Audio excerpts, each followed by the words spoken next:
good morning.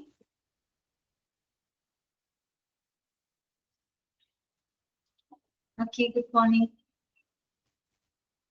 Okay, Maria, Naina, എല്ലാവർക്കും good morning.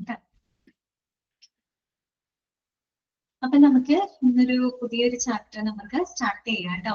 കഴിഞ്ഞ ക്ലാസ്സില് നമ്മള് എല്ലാവർക്കും ഗുഡ് മോർണിംഗ്. പേരൊക്കെ വായിച്ചതിന് സമയം കളയുന്നില്ല. ഓക്കെ, നമ്മൾ കഴിഞ്ഞ ക്ലാസ്സിൽ ഡയാലിസിസ് സർവീസ് ചാപ്റ്റർ നമ്മൾ കംപ്ലീറ്റ് ചെയ്തിട്ടുണ്ടായിരുന്നു കേട്ടോ. അപ്പൊ ഇന്ന് നമുക്ക് പുതിയൊരു ചാപ്റ്റർ തുടങ്ങാന്ന് പറഞ്ഞിട്ടുണ്ടായിരുന്നു. അപ്പോ സെക്കൻഡ് മൊഡ്യൂളിനകത്ത് 13ാമത്തെ ചാപ്റ്റർ ആണ് കേട്ടോ നമ്മൾ എടുക്കുന്നത്. മാനേജ്മെന്റ് ഓഫ് സ്പില്ലേജ് വേസ്റ്റ് കേട്ടോ.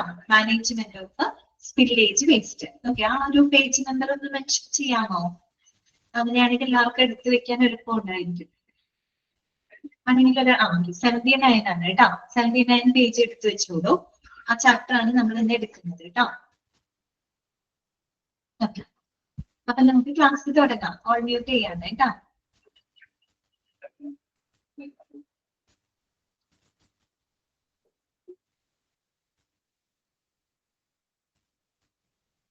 Okay, chapter number 30, management of spillage waste. Okay, അതായത് നമ്മള് മാലിന്യ സംസ്കരണത്തിനെ പറ്റിയിട്ടാണ് ഈ ഒരു ചാപ്റ്ററിനകത്ത് പഠിക്കുന്നത്. വേസ്റ്റ് എന്ന് പറയുമ്പോൾ പല ടൈപ്പ് വേസ്റ്റ് ഉണ്ട്. അപ്പൊ നിങ്ങൾക്ക് ബയോമെഡിക്കൽ വേസ്റ്റ് പഠിക്കാനുണ്ട്. അത് ഹോസ്പിറ്റലും മാത്രമായിട്ട് ബന്ധപ്പെട്ട കുറെ കാര്യങ്ങളാണ് അല്ലെ. ഓക്കെ, ഹോസ്പിറ്റലുമായിട്ട് ബന്ധപ്പെട്ട് വരുന്ന വേസ്റ്റുകൾ. ഈ സ്പില്ലേജ് വേസ്റ്റ് എന്ന് പറഞ്ഞാൽ അത് ഹോസ്പിറ്റലുമായിട്ട് മാത്രം ബന്ധപ്പെട്ട് വരുന്നതല്ല. നമ്മുടെ വീടുകളിൽ നിന്നുണ്ടാവാം.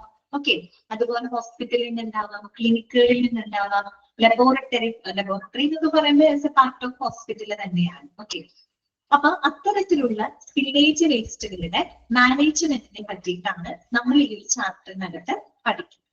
അപ്പൊ ആദ്യം നിങ്ങൾക്കറിയണം എന്താണ് സ്പില്ലേജ് വേസ്റ്റ് എന്നുള്ളത് ഫസ്റ്റ് മനസ്സിലാക്കണം. നിങ്ങൾക്ക് അറിയാവുന്നതാണ്. നമ്മൾ പറയുന്നത് ചോർച്ച മാലിന്യം എന്നാണ് അല്ലെ.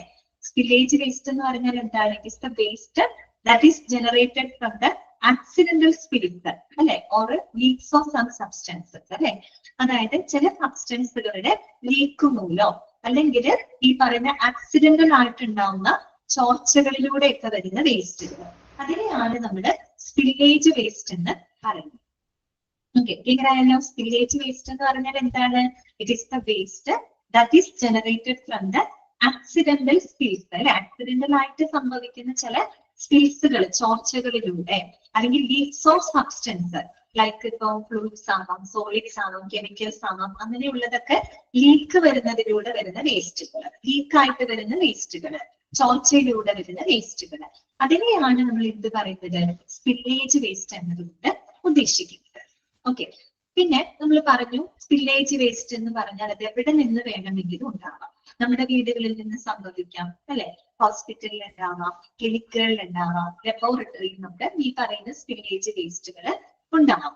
ഓക്കെ, പിന്നെ മാത്രമല്ല, അപ്പൊ എന്തുകൊണ്ടാണ് നമ്മൾ ഈ മാനേജ്മെന്റിനെ പറ്റി പഠിക്കാനുള്ള റീസൺ എന്താ? മാനേജ്മെന്റ് ഓഫ് സ്പില്ലേജ് വേസ്റ്റ്, ഇത്തരം സ്പില്ലേജ് വേസ്റ്റ് എന്ന് പറഞ്ഞാൽ അത് നമ്മൾ ഈ പറയുന്ന പേഷ്യൻസിന് മാത്രമല്ല, ഹെൽത്ത് കെയർ പ്രൊവൈഡേഴ്സിനെയും ഈവൻ നമ്മുടെ എൻവിയോൺമെന്റിനെ വരെ വളരെ ദോഷകരമായിട്ട് ബാധിക്കുന്ന വേസ്റ്റുകളാണ് ഇത്തരത്തിലുള്ള സ്പില്ലേജ് വേസ്റ്റ്. ഇത് മാത്രമല്ല കേട്ടോ, ബയോമെഡിക്കൽ വേസ്റ്റും വളരെ ദോഷകരമാണ്. സ്പില്ലേജ് വേസ്റ്റുകൾ എന്താണ്? ഈ പറയുന്ന പേഷ്യൻസിനെ, അവർക്ക് പരിചരണങ്ങൾ കൊടുക്കുന്ന ഹെൽത്ത് കെയർ പ്രൊവൈഡേഴ്സിനെയും നമ്മളുടെ ചുറ്റുപാടിനെയും വളരെ മോശമായിട്ടുള്ള ഇഫക്റ്റ് ഉണ്ടാക്കാൻ കഴിയുന്ന വേസ്റ്റുകളാണ് സ്പില്ലേജ് വേസ്റ്റ്. അപ്പൊ അതിനെ നമ്മൾ ശരിയായിട്ടുള്ള രീതിയിൽ മാനേജ് ചെയ്തില്ല എന്നുണ്ടെങ്കിൽ നമുക്ക് ഒരുപാട് റിസ്കുകൾ അതുമൂലം വരും. ഓക്കെ, അപ്പൊ ആ ഒരു മാനേജ്മെന്റിനെ പറ്റി, അത് മാനേജ് ചെയ്യാന്ന് പറയുമ്പോൾ അത് വളരെ സിസ്റ്റമാറ്റിക് ആയിട്ടുള്ള രീതിയിലാണ് നമ്മൾ അതിനെ മാനേജ് ചെയ്യേണ്ടത്. തോന്നിയ രീതിയിലല്ല. അതിന് അതിൻ്റെതായ ചില എന്താ പറയാ റൂൾസ് ആൻഡ് റെഗുലേഷൻസ് ഉണ്ട്. അതിൻ്റെതായ ചില പ്രോസസ്സുകളും കാര്യങ്ങളും ഒക്കെ ഉണ്ട്. ഇതെല്ലാം ഫോളോ ചെയ്തിട്ട് വേണം നമ്മൾ ഇത്തരത്തിലുള്ള വേസ്റ്റുകളെ ശരിയായ രീതിയിൽ മാനേജ് ചെയ്തിട്ട് ഡിസ്പോസ് ചെയ്യാനായിട്ട്. ഓക്കെ, അപ്പോ അതിന്റെ ഒരു ഇമ്പോർട്ടൻസ് പറയുകയാണെങ്കിൽ, ഒന്ന് നമ്മുടെ എൻവയോൺമെന്റൽ പ്രൊട്ടക്ഷന് വേണ്ടിയിട്ടാണ് അല്ലെ നമ്മൾ ഇത് മാനേജ് ചെയ്യുന്നത്. സ്പില്ലേജ് വേസ്റ്റിന്റെ മാനേജ്മെന്റ് കൊണ്ട് ഉദ്ദേശിക്കുന്നതിന്റെ സിഗ്നിഫിക്കൻസ്, അതിന്റെ ഇമ്പോർട്ടൻസ് എന്താണ്? ഒന്ന് ടു പ്രൊട്ടക്ട് അല്ലെ, ടു പ്രൊട്ടക്ട് അല്ലെങ്കിൽ ഫോർ ദ എൻവയോൺമെന്റൽ പ്രൊട്ടക്ഷൻ, നമ്മുടെ പാരിസ്ഥിതിക സംരക്ഷണത്തിന് വേണ്ടിയിട്ട്. അതുപോലെ തന്നെ to maintain the public health, അല്ലെ, നമ്മൾ ഈ പറയുന്ന പേഷ്യൻസും ഹെൽത്ത് കെയർ പ്രൊവൈഡേഴ്സും ഉൾപ്പെടെയുള്ളവരുടെ ആ ഒരു പബ്ലിക് ഹെൽത്ത് മെയിൻറ്റെയിൻ ചെയ്യാനായിട്ട് ഇത്തരം സ്പില്ലേജ് വേസ്റ്റുകൾ നമ്മൾ ശരിയായ രീതിയിൽ മാനേജ് ചെയ്യും, അല്ലെ വേണ്ടേ. പിന്നെ അതുപോലെ തന്നെ സേഫ്റ്റിയുടെ ഭാഗമായിട്ട് ഇപ്പൊ നമുക്ക് ആക്സിഡന്റൽ ആയിട്ടുണ്ടാവുന്ന ഈ പറയുന്ന റിസ്കുകൾ, ഇപ്പൊ എന്തെങ്കിലും ഒരു ഷാർപ്പ് വേസ്റ്റുകൾ പെട്ടെന്ന് എന്തെങ്കിലും താഴെ വീഴും പോയി നമ്മളത് ചവിട്ടുന്നു അല്ലെങ്കിൽ നമ്മുടെ കാല് മുറിയുന്നു, അതിലൂടെ നമുക്ക് മറ്റെന്തെങ്കിലും അണുബാധ ഉണ്ടാവാം, അല്ലെ. അപ്പൊ അങ്ങനെയുള്ള എന്താ പറയാ സേഫ്റ്റിയുടെ ഭാഗമായിട്ട് നമുക്ക് ഇത്തരം സ്പില്ലേജ് വേസ്റ്റുകളെ മാനേജ് ചെയ്യാം. അതോടൊപ്പം തന്നെ നമ്മൾ ഈ പറയുന്ന കംപ്ലൈൻസിന്റെ ഭാഗമായിട്ട്, കംപ്ലൈൻസ് എന്ന് പറഞ്ഞാൽ പരാതി എന്നുള്ള അർത്ഥമല്ല ഞാൻ പറഞ്ഞത്, നമ്മള് ഈ പറയുന്ന പ്രാദേശികമായിട്ടുള്ള റൂൾസ് ആൻഡ് റെഗുലേഷൻസുകളൊക്കെ കൃത്യമായിട്ട് പാലിച്ചുകൊണ്ടായിരിക്കണം ഇത്തരം സ്പില്ലേജ് വേസ്റ്റുകൾ ഡിസ്പോസ് ചെയ്യേണ്ടത്. ഓക്കെ, നമ്മൾ അങ്ങനെ ചെയ്തില്ല എന്ന് വിചാരിക്കാം. അങ്ങനെ ചെയ്തില്ലെങ്കിൽ എന്ത് സംഭവിക്കും? നമുക്ക് ഫൈൻ അടയ്ക്കേണ്ടതായിട്ട് വരും, അല്ലെങ്കിൽ നമുക്ക് എന്തെങ്കിലും പെനാൽറ്റി ഒക്കെ വരും. അപ്പൊ അത് ഒരു എന്താ പറയാ ഫിനാൻഷ്യൽ ആയിട്ടുള്ള ഒരു ബർഡനും കൂടെ നമുക്ക് അതുമൂലം ഉണ്ടാവും, അല്ലോ. അപ്പൊ ഒരു സ്പില്ലേജ് വേസ്റ്റ് മാനേജ്മെന്റ് ഇമ്പോർട്ടൻസ് എന്താണെന്ന് ചിന്തിച്ചാൽ ഒരുപാടുണ്ട്. എൻവയോൺമെന്റൽ പ്രൊട്ടക്ഷന് വേണ്ടിയിട്ട്, പിന്നെ to maintain the public health maintain ചെയ്യാനായിട്ട്, അതുപോലെ പാർട്ട് ഓഫ് സേഫ്റ്റിയുടെ ഭാഗമായിട്ട്, അതുപോലെ ഈ പറയുന്ന പ്രാദേശികമായിട്ടുള്ള റൂൾസ് ആൻഡ് റെഗുലേഷൻസ് കൃത്യമായിട്ട് പാലിച്ചുകൊണ്ട് സ്പില്ലേജ് വേസ്റ്റുകൾ മാനേജ് ചെയ്തില്ല എന്നുണ്ടെങ്കിൽ നമുക്ക് ഈ പറയുന്ന ഫൈനുകളും പെനാൽറ്റിയും അടയ്ക്കേണ്ടതായിട്ട് വരും. അത് നമുക്ക് എന്ത് ചെയ്യും? ഫിനാൻഷ്യൽ ആയിട്ടുള്ളൊരു ലൈബിലിറ്റിയും കൂടെ നമുക്ക് തരും. ഓക്കെ, അപ്പോ ഈ ചാപ്റ്റർ വളരെ സിമ്പിൾ ആയിട്ടുള്ള ഒരു ചാപ്റ്റർ ആണ്, എളുപ്പമുള്ള ഒരു ചാപ്റ്റർ ആണ്. നമ്മൾ ഈ ചാപ്റ്ററിനകത്ത് പഠിക്കുന്നത് എന്താണ് സ്പില്ലേജ് വേസ്റ്റ് എന്ന് നമ്മൾ പഠിക്കുന്നുണ്ട്. പിന്നെ ഈ പറയുന്ന സ്പില്ലേജ് വേസ്റ്റ് മൂലം ഉണ്ടാകുന്ന റിസ്കുകൾ എന്തൊക്കെയാണ്, ഹസാർഡ്സുകൾ എന്തൊക്കെയാണ്, പിന്നെ ഈ പറയുന്ന പോലെ അതിന്റെ സോഴ്സസ് എന്തൊക്കെയാണ്, ഇങ്ങനെയൊക്കെയാണ് സ്പില്ലേജ് വേസ്റ്റുകൾ ഉണ്ടാകുന്ന ഉറവിടങ്ങൾ, അതിന്റെ സോഴ്സസുകൾ എന്തൊക്കെയാണ്, ഏതൊക്കെ ടൈപ്പ് ഓഫ് സ്പില്ലേജ് വേസ്റ്റുകൾ ഉണ്ട്, നമ്മൾ ഓരോ ടൈപ്പിനനുസരിച്ച് ഓരോ രീതിയിലാണ് എന്ത് ചെയ്യുന്നത് അതിനെ നമ്മൾ മാനേജ് ചെയ്യുന്നത്. എല്ലാ സ്പില്ലേജ് വേസ്റ്റുകളും ഒരുപോലെയല്ല നമ്മൾ മാനേജ് ചെയ്യുന്നത്. അത് ഓരോ ടൈപ്പുകളുണ്ട്, പല ടൈപ്പ് ഓഫ് സ്പില്ലേജ് വേസ്റ്റ് ഉണ്ട്, ടൈപ്പുകൾ നമ്മൾ പഠിക്കുന്നുണ്ട്. ഓക്കെ, ആ ഓരോ ടൈപ്പിനനുസരിച്ച് അതിൻ്റെതായ രീതിയിൽ വേണം നമുക്ക് അതിനെ മാനേജ് ചെയ്യാൻ. പക്ഷെ ഒരു ഭാഗ്യമുണ്ട്, എന്താന്ന് വെച്ചാൽ എല്ലാത്തിന്റെയും മാനേജ്മെന്റ് ഓൾമോസ്റ്റ് എന്താണ് സിമിലർ ആണ്, ഓൾമോസ്റ്റ് സിമിലർ ആണ്. കൊച്ചു മാത്രം ഒന്നോ രണ്ടെണ്ണത്തിൽ മാത്രമാണ് ചില വ്യത്യാസങ്ങളുള്ളൂ. അത് പക്ഷെ നമുക്ക് ഓർത്തിരിക്കാൻ പറ്റുന്ന വ്യത്യാസമാണ്. അതുകൊണ്ടാണ് പഠിക്കാൻ വലിയ ബുദ്ധിമുട്ടില്ലാന്ന് ഞാൻ പറഞ്ഞത് കേട്ടോ. എല്ലാത്തിന്റെ ഓരോ ടൈപ്പിനും ഓരോ തരത്തിലാവുമ്പോ പഠിക്കാൻ ബുദ്ധിമുട്ടല്ലേ? ഇപ്പൊ അങ്ങനത്തെ പ്രശ്നമില്ല, എല്ലാം ഏകദേശം ഒരുപോലെയാണ്. കുറച്ച് മാത്രമൊക്കെ വ്യത്യാസമുള്ളൂ, ആ വ്യത്യാസമുള്ളത് മാത്രം നമ്മൾ ഓർത്തു വെച്ചാൽ മതി കേട്ടോ. ഓക്കെ, അപ്പൊ നിങ്ങൾക്ക് ഈ ഒരു ചാപ്റ്ററിനെ പറ്റിയിട്ട് ഏകദേശം നിങ്ങൾക്ക് ഒരു ഐഡിയ കിട്ടിയോ? ഓക്കെ ആണോ? ഐഡിയ കിട്ടിയോ നിങ്ങൾക്ക്? ഓക്കെ അല്ലേ? അപ്പൊ നമുക്ക് തുടങ്ങാം.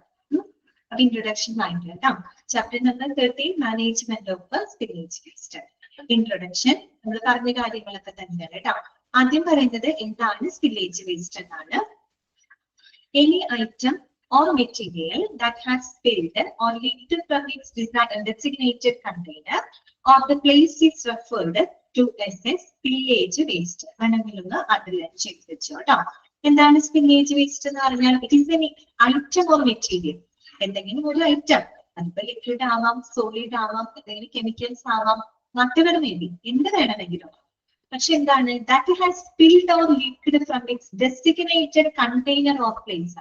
നമ്മൾ അതിനെ ഡെസിഗ്നേറ്റഡ് ആയിട്ടുള്ള, അല്ലെങ്കിൽ നമ്മൾ അത് എടുത്തു വെച്ചിരിക്കുന്ന ചിലപ്പോൾ ഒരു കണ്ടെയ്നറിലായിരിക്കാം, അല്ലെങ്കിൽ പ്രത്യേകമായിട്ടൊരു പ്ലേസിലായിരിക്കാം നമ്മൾ അതിനെ വെച്ചിട്ടുണ്ടാവാം. അവിടെ നിന്നും അത് എന്ത് സംഭവിക്കുകയാണ്? ലീക്ക് വരികയാണ്, അല്ലെ? അല്ലെങ്കിൽ അത് സ്പിൽ ചെയ്യപ്പെടുകയാണ്. അങ്ങനെ വരുന്ന ഏതൊരു ഐറ്റത്തിനെയും നമുക്ക് എന്തായിട്ട് കൺസിഡർ ചെയ്യാം? സ്പില്ലേജ് വേസ്റ്റ് ആയിട്ട് കൺസിഡർ ചെയ്യും. അതായത് ചോർച്ച മാലിന്യം എന്ന് പക്കാ മലയാളത്തിൽ പറഞ്ഞ് ചോർച്ച മാലിന്യം അത്രയേ ഉള്ളൂ കേട്ടോ. Okay, any item or material that has spilled or leaked from its designated container or place is referred to as a spillage waste. Okay, underline ചെയ്ത് വെക്കാം കേട്ടോ. ഇനി എന്താണ്? Hospitals, laboratories, industrial facilities and homes are just a few places where this kind of garbage can be found. നമ്മൾ പറഞ്ഞു, ഈ പറയുന്ന waste എന്ന് പറഞ്ഞാൽ ഹോസ്പിറ്റലിൽ നിന്ന് മാത്രമല്ല ഉണ്ടാവുന്നത്, ലാബുകളിൽ നിന്നുണ്ടാവാം, മറ്റുള്ള ഇൻഡസ്ട്രിയൽ ഫെസിലിറ്റികളിൽ നിന്നുണ്ടാവാം, എന്തിന് പറയുന്നത് നമ്മുടെ വീടുകളിൽ നിന്ന് വരെ ഇത്തരത്തിലുള്ള സ്പില്ലേജ് വേസ്റ്റുകൾ ഉണ്ടാവും. പിന്നെന്താണ്? Spillage waste in hospitals may consist of blood, body fluids, chemicals or other potentially dangerous substance. നമുക്ക് പഠിക്കാനുള്ളത് ഹോസ്പിറ്റലിനെ ബേസ് ചെയ്തുകൊണ്ടാണ് അല്ലെ. ഓക്കെ, അപ്പൊ വീട്ടിലെ കാര്യങ്ങൾ നമുക്ക് നോക്കണ്ട, നമുക്ക് ഹോസ്പിറ്റലിനെ ബേസ് ചെയ്തിട്ട് നോക്കിയാൽ മതി. അപ്പൊ ഒരു ഹോസ്പിറ്റലിലെ സ്പില്ലേജ് വേസ്റ്റിനകത്ത് ഉൾപ്പെടുന്നത് എന്തൊക്കെയാണ് ഒരു ഹോസ്പിറ്റൽ സ്പില്ലേജ് വേസ്റ്റിനകത്ത് ഉൾപ്പെടുന്നത്? ബ്ലഡ് അല്ലെ, അതുപോലെ തന്നെ ബോഡി ഫ്ലൂയിഡ്സ്, മറ്റുള്ള ശരീര സ്രവങ്ങള്. പ്രത്യേകിച്ച് നമുക്കറിയാം ലാബ് ടെസ്റ്റിനൊക്കെ ആയിട്ട് നമ്മൾ പല ടൈപ്പ് ഓഫ് കെമിക്കൽ സ്പെസിമെൻസുകൾ നമ്മൾ കളക്ട് ചെയ്യുന്നുണ്ട് അല്ലെ. അപ്പൊ അതൊക്കെ എന്താണ്, അതിൽ നിന്നൊക്കെ ചോർച്ച സംഭവിക്കാം അല്ലെ. അപ്പൊ ഈ പറയുന്ന ബ്ലഡ്, ബോഡി ഫ്ലൂയിഡ്സ്, അതുപോലെ നമ്മൾ ടെസ്റ്റിങ്ങിനായിട്ടൊക്കെ ഉപയോഗിക്കുന്ന മറ്റു പല കെമിക്കൽസുകളുണ്ട്, റിയേജൻസുകളുണ്ട് അല്ലെ. That and other potentially dangerous substance. ഇതെല്ലാം തന്നെ ഒരു ഹോസ്പിറ്റൽ സ്പില്ലേജ് വേസ്റ്റിനകത്ത് ഉൾപ്പെടുന്നതാണ്. ഓക്കെ, ക്ലിയർ ആണല്ലോ. ഇന്നത്തെ വേറെ കാര്യങ്ങളൊന്നും പഠിക്കാനില്ല കേട്ടോ. പിന്നെ എന്താണെന്ന് വെച്ചാല് genuine management of leakage waste is important to protect the health and protection of people and environment. നമ്മൾ നേരത്തെ പറഞ്ഞതാണ്, നമ്മൾ ശരിയായ രീതിയിൽ അത് മാനേജ് ചെയ്തില്ല എന്നുണ്ടെങ്കിൽ അത് നമ്മുടെ ഹെൽത്തിനെ, നമ്മുടെ എന്ന് വെച്ച് കഴിഞ്ഞാൽ പേഷ്യൻസിനെ മാത്രമല്ല കേട്ടോ, അവരെ പരിചരിക്കുന്ന ഹെൽത്ത് കെയർ പ്രൊവൈഡേഴ്സിന്റെ ഹെൽത്തിനെയും നമ്മുടെ ചുറ്റുപാടുകളെയും അത് വളരെ ദോഷകരമായിട്ട് തന്നെ എന്ത് ചെയ്യുന്നുണ്ട്, ബാധിക്കുന്നുണ്ട് അല്ലെ.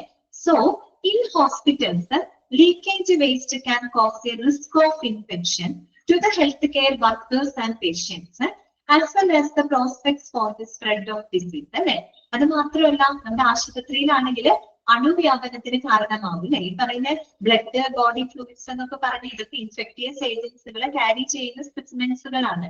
ഇതിനൊക്കെ ലീക്കേജ് വന്നു കഴിഞ്ഞാല് അതിലൂടെ ധാരാളം അണുക്കൾ എന്ത് ചെയ്യുന്നുണ്ട്, സ്പ്രെഡ് ചെയ്യപ്പെടുന്നുണ്ട് അല്ലെ, ട്രാൻസ്മിറ്റ് ചെയ്യപ്പെടുകയും ഈ പറയുന്ന അസുഖം സ്പ്രെഡ് ചെയ്യാനുള്ള ചാൻസ് അവിടെ വളരെയധികം കൂടുതലാണ്. ഓക്കെ, ബിസൈഡ്സ് അതിന് പുറമെ എന്താണ്, dangerous leakage waste can threaten the environment if not managed in a proper manner.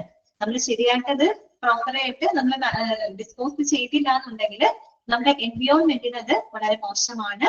So to successfully manage leakage waste in hospitals it is necessary to have a leakage response plan in place. അപ്പോ ഞാൻ പറഞ്ഞു, ഈ spillage waste management ഒരു എളുപ്പം ചെയ്യാത്ത ഒരു കാര്യമല്ല. അതിന് വളരെ സിസ്റ്റമാറ്റിക് ആയിട്ടുള്ള ഒരു അപ്രോച്ചിലൂടെയാണ് നമ്മൾ ആ സ്പില്ലേജ് വേസ്റ്റുകൾ മാനേജ് ചെയ്യുന്നത് കേട്ടോ. അപ്പൊ അതിന്റെ ഏതാനും സ്റ്റെപ്പുകളാണ് അവിടെ പറയുന്നത്. അപ്പൊ ഇതിനെ മാനേജ് ചെയ്യണമെങ്കിൽ ആദ്യം വേണ്ടത് എന്താണ്, there should be a leakage response plan in place. ഒരു ലീക്കേജ് റെസ്പോൺസ് പ്ലാൻ അവിടെ ഉണ്ടായിരിക്കും. ശരിക്കും പറഞ്ഞാൽ ഒരു നല്ലൊരു പ്ലാൻ അവിടെ ഉണ്ടായിരിക്കും അല്ലെ. ലീക്കേജ് റെസ്പോൺസ് പ്ലാൻ എന്ന് പറഞ്ഞാൽ എന്താ, ഇത്തരം ലീക്കേജുകളെ മാനേജ് ചെയ്യുന്നതിന് വേണ്ടിയിട്ടുള്ള ഒരു കറക്റ്റ് ആയിട്ടുള്ള ഒരു പ്ലാൻ അവിടെ ഉണ്ടായിരിക്കും. ഒന്നാമത്തെ കാര്യം അതാണ് അല്ലെ. പിന്നെ രണ്ടാമത്തെ എന്താണ്, provide appropriate equipment four the leakage response അല്ലെ. ഇത്തരം ലീക്കേജുകൾ വന്നാല് അതിന് ശരിയായ രീതിയിൽ റെസ്പോണ്ട് ചെയ്യാനായിട്ടുള്ള അപ്രോപ്രിയേറ്റ് ആയിട്ടുള്ള എക്യുപ്മെന്റ്സുകളും അവിടെ ഉണ്ടായിരിക്കണം അല്ലെ. അത്യാവശ്യം വേണ്ട എക്യുപ്മെന്റ്സുകൾ, ഇത്തരം ലീക്കേജ് വേസ്റ്റുകളെ ഒക്കെ എടുത്ത് കളയാനുള്ള അപ്രോപ്രിയേറ്റ് എക്യുപ്മെന്റ്സുകൾ അവിടെ പ്രൊവൈഡ് ചെയ്തിരിക്കണം. അത് രണ്ടാമത്തെ കാര്യം. മൂന്നാമത്തെ എന്താണ്, train staff on leakage response procedures. അതുപോലെ തന്നെ ലീക്കേജ് റെസ്പോൺസ് പ്രൊസീജിയറുകളെ പറ്റിയിട്ട് അവിടുത്തെ സ്റ്റാഫുകൾക്ക് വേണ്ട വിധത്തിലുള്ള ട്രെയിനിങ്ങുകൾ അവർക്ക് കൊടുത്തിരിക്കണം അല്ലെ. അവർക്ക് അതിന് വേണ്ട പരിശീലനങ്ങൾ ലഭിച്ചിരിക്കണം. സ്പില്ലേജ് വേസ്റ്റുകൾ പല ടൈപ്പുകളുണ്ട്, നമ്മളത് പഠിക്കുന്നുണ്ട്. അതിനെയൊക്കെ ഹാൻഡിൽ ചെയ്യണമെങ്കിൽ അതിൻ്റെതായ ട്രെയിനിങ്ങും കാര്യങ്ങളൊക്കെ ലഭിച്ചിരിക്കണം. ട്രെയിനഡ് ആയിട്ടുള്ള സ്റ്റാഫുകൾക്കാണ് അത് മാനേജ് ചെയ്യാനായിട്ട് സാധിക്കും. അതുകൊണ്ട് ആ റെസ്പോൺസ് പ്രൊസീജിയറുകളെ പറ്റിയിട്ട് കൃത്യമായിട്ടുള്ള ട്രെയിനിങ്ങുകൾ അവിടുത്തെ സ്റ്റാഫുകൾക്ക് ലഭ്യമാക്കിയിരിക്കും. അത് മൂന്നാമത്തെ കാര്യം. മൂന്നാമത്തെ അല്ലേ? ഓക്കെ, മൂന്നാമത്തെ കാര്യം. നാലാമത്തെ കാര്യം എന്താണ്, യൂസ് ആപ്റ്റ് കണ്ടെയ്ൻമെന്റ് മെറ്റീരിയൽസ് കേട്ടോ. കണ്ടെയ്ൻമെന്റ് എന്ന് വെച്ചാൽ എന്താ ഉദ്ദേശിക്കുന്നത്, കൺട്രോൾ ചെയ്യാനുള്ള മെറ്റീരിയൽസുകൾ കേട്ടോ. ഏറ്റവും ആപ്റ്റ് ആയിട്ടുള്ള കണ്ടെയ്ൻമെന്റ് മെറ്റീരിയൽ എന്ന് പറഞ്ഞാൽ ഇത്തരം സ്പില്ലേജ് വേസ്റ്റുകളൊക്കെ ഉണ്ടായിക്കഴിഞ്ഞാല് അതിനെ ഈസി ആയിട്ട് അബ്സോർബ് ചെയ്യാനായിട്ട് അല്ലെങ്കിൽ യൂട്ടിലൈസ് ചെയ്യാനായിട്ട് അല്ലെങ്കിൽ അതിന്റെ സ്പ്രെഡിങ്ങിനെ ലിമിറ്റ് ചെയ്യാനായിട്ട് പറ്റുന്ന തരത്തിലുള്ള സബ്സ്റ്റൻസുകൾ, ഇതിനെയാണ് നമ്മൾ കണ്ടെയ്ൻമെന്റ് മെറ്റീരിയൽ എന്ന് പറയുന്നത്. അബ്സോർബന്റ് പാഡുകൾ, എന്തെങ്കിലും ലീക്കേജ് സംഭവിച്ചു, ഒരു അബ്സോർബന്റ് പാഡ് ഉപയോഗിച്ച് വെക്കുകയാണെങ്കിൽ അബ്സോർബന്റ് പാഡുകളാവാം, അബ്സോർബന്റ് മാറ്റുകളാവാം. ഓക്കെ, അങ്ങനെ ചില ഐറ്റംസുകളുണ്ട്, കണ്ടെയ്ൻമെന്റ് മെറ്റീരിയൽസുകളുണ്ട്. അതൊക്കെ ഉപയോഗിച്ച് കഴിഞ്ഞാൽ നമുക്ക് പെട്ടെന്ന് നമുക്ക് അബ്സോർബ് ചെയ്തെടുക്കാൻ പറ്റും. അപ്പൊ നമുക്കത് ഫർദർ അത് സ്പ്രെഡ് ചെയ്യുന്നത് നമുക്ക് പ്രിവെന്റ് ചെയ്യാനായിട്ട് പറ്റും. ഓക്കെ, അപ്പൊ അത്തരത്തിലുള്ള അബ്സോർബന്റ് മെറ്റീരിയലുകളെയാണ്, അതൊരു എക്സാമ്പിൾ ആണ് പറഞ്ഞത്. അതിനെയൊക്കെയാണ് നമ്മൾ കണ്ടെയ്ൻമെന്റ് മെറ്റീരിയൽ. കണ്ടെയ്ൻമെന്റ് എന്ന് പറഞ്ഞാൽ ഇത്രേ ഉദ്ദേശിക്കുന്നുള്ളൂ, ഇത്തരം സ്പില്ലേജ് വേസ്റ്റുകളുടെ ആ ഒരു സ്പ്രെഡിങ്ങിനെ പ്രിവെന്റ് ചെയ്യാനായിട്ട് നമ്മൾ ഉപയോഗിക്കുന്ന മെറ്റീരിയലുകൾ. ഓക്കെ, അത്തരത്തിലുള്ള കണ്ടെയ്ൻമെന്റ് മെറ്റീരിയലുകൾ നമ്മളിവിടെ ഉപയോഗപ്പെടുത്തിയിരിക്കണം. പിന്നെ എന്താണ്, ഫൈനലി എന്ത് വേണം, properly discard the waste in accordance with local regulations and hospital policies. അല്ലെ, പിന്നെ തോന്നിയ രീതിയിലല്ല നമ്മൾ അത് ഡിസ്പോസ് ചെയ്യുന്നത്. പിന്നെ എന്ത് വേണം, ലോക്കൽ റെഗുലേഷൻസ്, പ്രാദേശികമായിട്ടുള്ള റെഗുലേഷൻസുകള്, ഹോസ്പിറ്റൽ പോളിസികള്, അതിനെല്ലാം അനുസൃതമായിക്കൊണ്ട് വേണം നമ്മൾ പ്രോപ്പർ ആയിട്ട് ഇത്തരം വേസ്റ്റുകള് ഡിസ്കാർഡ് ചെയ്യാനായിട്ട്. ഇത്രയും അടങ്ങുന്നതാണ് എന്ത്, ഒരു സ്പില്ലേജ് വേസ്റ്റ് മാനേജ്മെന്റിൽ വരുന്നത്. അപ്പൊ should be a proper response plan ഉണ്ടായിരിക്കണം. അതുപോലെ തന്നെ എന്താണ്, അവര് provide appropriate equipments for the leakage റെസ്പോൺസിന് ആവശ്യമായിട്ടുള്ള അപ്രോപ്രിയേറ്റ് എക്യുപ്മെന്റ്സുകൾ പ്രൊവൈഡ് ചെയ്യണം. Train staff on leakage response procedures, അല്ലെ, ലീക്കേജ് റെസ്പോൺസ് നടപടിക്രമങ്ങളെ പറ്റിയിട്ട് സ്റ്റാഫുകൾക്ക് പരിശീലനങ്ങൾ കൊടുത്തിരിക്കണം. അതുപോലെ തന്നെ യൂസ് ആക്ട് കണ്ടെയ്ൻമെന്റ് മെറ്റീരിയൽസ് അവിടെ ഉണ്ടായിരിക്കണം. അതുപോലെ properly discard the waste in accordance with the local regulations and hospital policies. ഇത്രയും അടങ്ങുന്നതാണ് ഒരു സ്പില്ലേജ് വേസ്റ്റ് മാനേജ്മെന്റ് എന്ന് പറയുന്നത്. ഓക്കെ ആണോ? ഇത്രയും കാര്യങ്ങളൊക്കെയാണോ? നിങ്ങൾക്ക് മനസ്സിലായോ? ക്ലിയർ അല്ലേ? ആ ഇൻട്രൊഡക്ഷൻ ഒന്ന് ഓടിച്ച് വായിച്ചു നോക്കിയേ, കാര്യങ്ങൾ കിട്ടിയോ നോക്കിയേ. നിങ്ങൾക്ക് നോട്ട് ചെയ്ത് വെക്കുക കേട്ടോ, എന്താണ് സ്പില്ലേജ് വേസ്റ്റ്. ആ ഫസ്റ്റ് സെന്റൻസ് ഒന്ന് അണ്ടർലൈൻ ചെയ്ത് വെക്കുക കേട്ടോ. അതുപോലെ തന്നെ സ്പില്ലേജ് വേസ്റ്റ് ഇൻ ഹോസ്പിറ്റൽ, ഒരു ഹോസ്പിറ്റലിന്റെ സ്പില്ലേജ് വേസ്റ്റിനകത്ത് ഉൾപ്പെടുന്നത് എന്തൊക്കെയാണ്, ബ്ലഡ്, ബോഡി ഫ്ലൂയിഡ്സ്, കെമിക്കൽസ്, ഇതൊക്കെയാണ് ഒരു ഹോസ്പിറ്റലിന്റെ സ്പില്ലേജ് വേസ്റ്റിനകത്ത് ഉൾപ്പെടുന്നത് കേട്ടോ. അതൊക്കെ ഒന്ന് നോട്ട് ചെയ്ത് വെക്കാം. അതുപോലെ തന്നെ ഒരു സ്പില്ലേജ് വേസ്റ്റ് മാനേജ്മെന്റിൽ വരുന്ന സ്റ്റെപ്പുകൾ ഏതൊക്കെയാണ്, ഈ സ്റ്റെപ്പുകളാണ് നമ്മൾ ഡീറ്റെയിൽഡ് ആയിട്ട് പഠിക്കുന്നത്. എങ്കിലും നിങ്ങൾ അവിടെ നോട്ട് ചെയ്ത് വെച്ചോട്ടോ. Leakage response plan, provide appropriate equipment, അങ്ങനെയൊക്കെയുള്ള പോയിന്റുകളില്ലേ, ഇതൊക്കെ ഒന്ന് നമ്പർ ചെയ്ത് അടിയിൽ അണ്ടർലൈൻ ചെയ്ത് വെച്ചോളൂ കേട്ടോ. വായിച്ചു നോക്കൂ.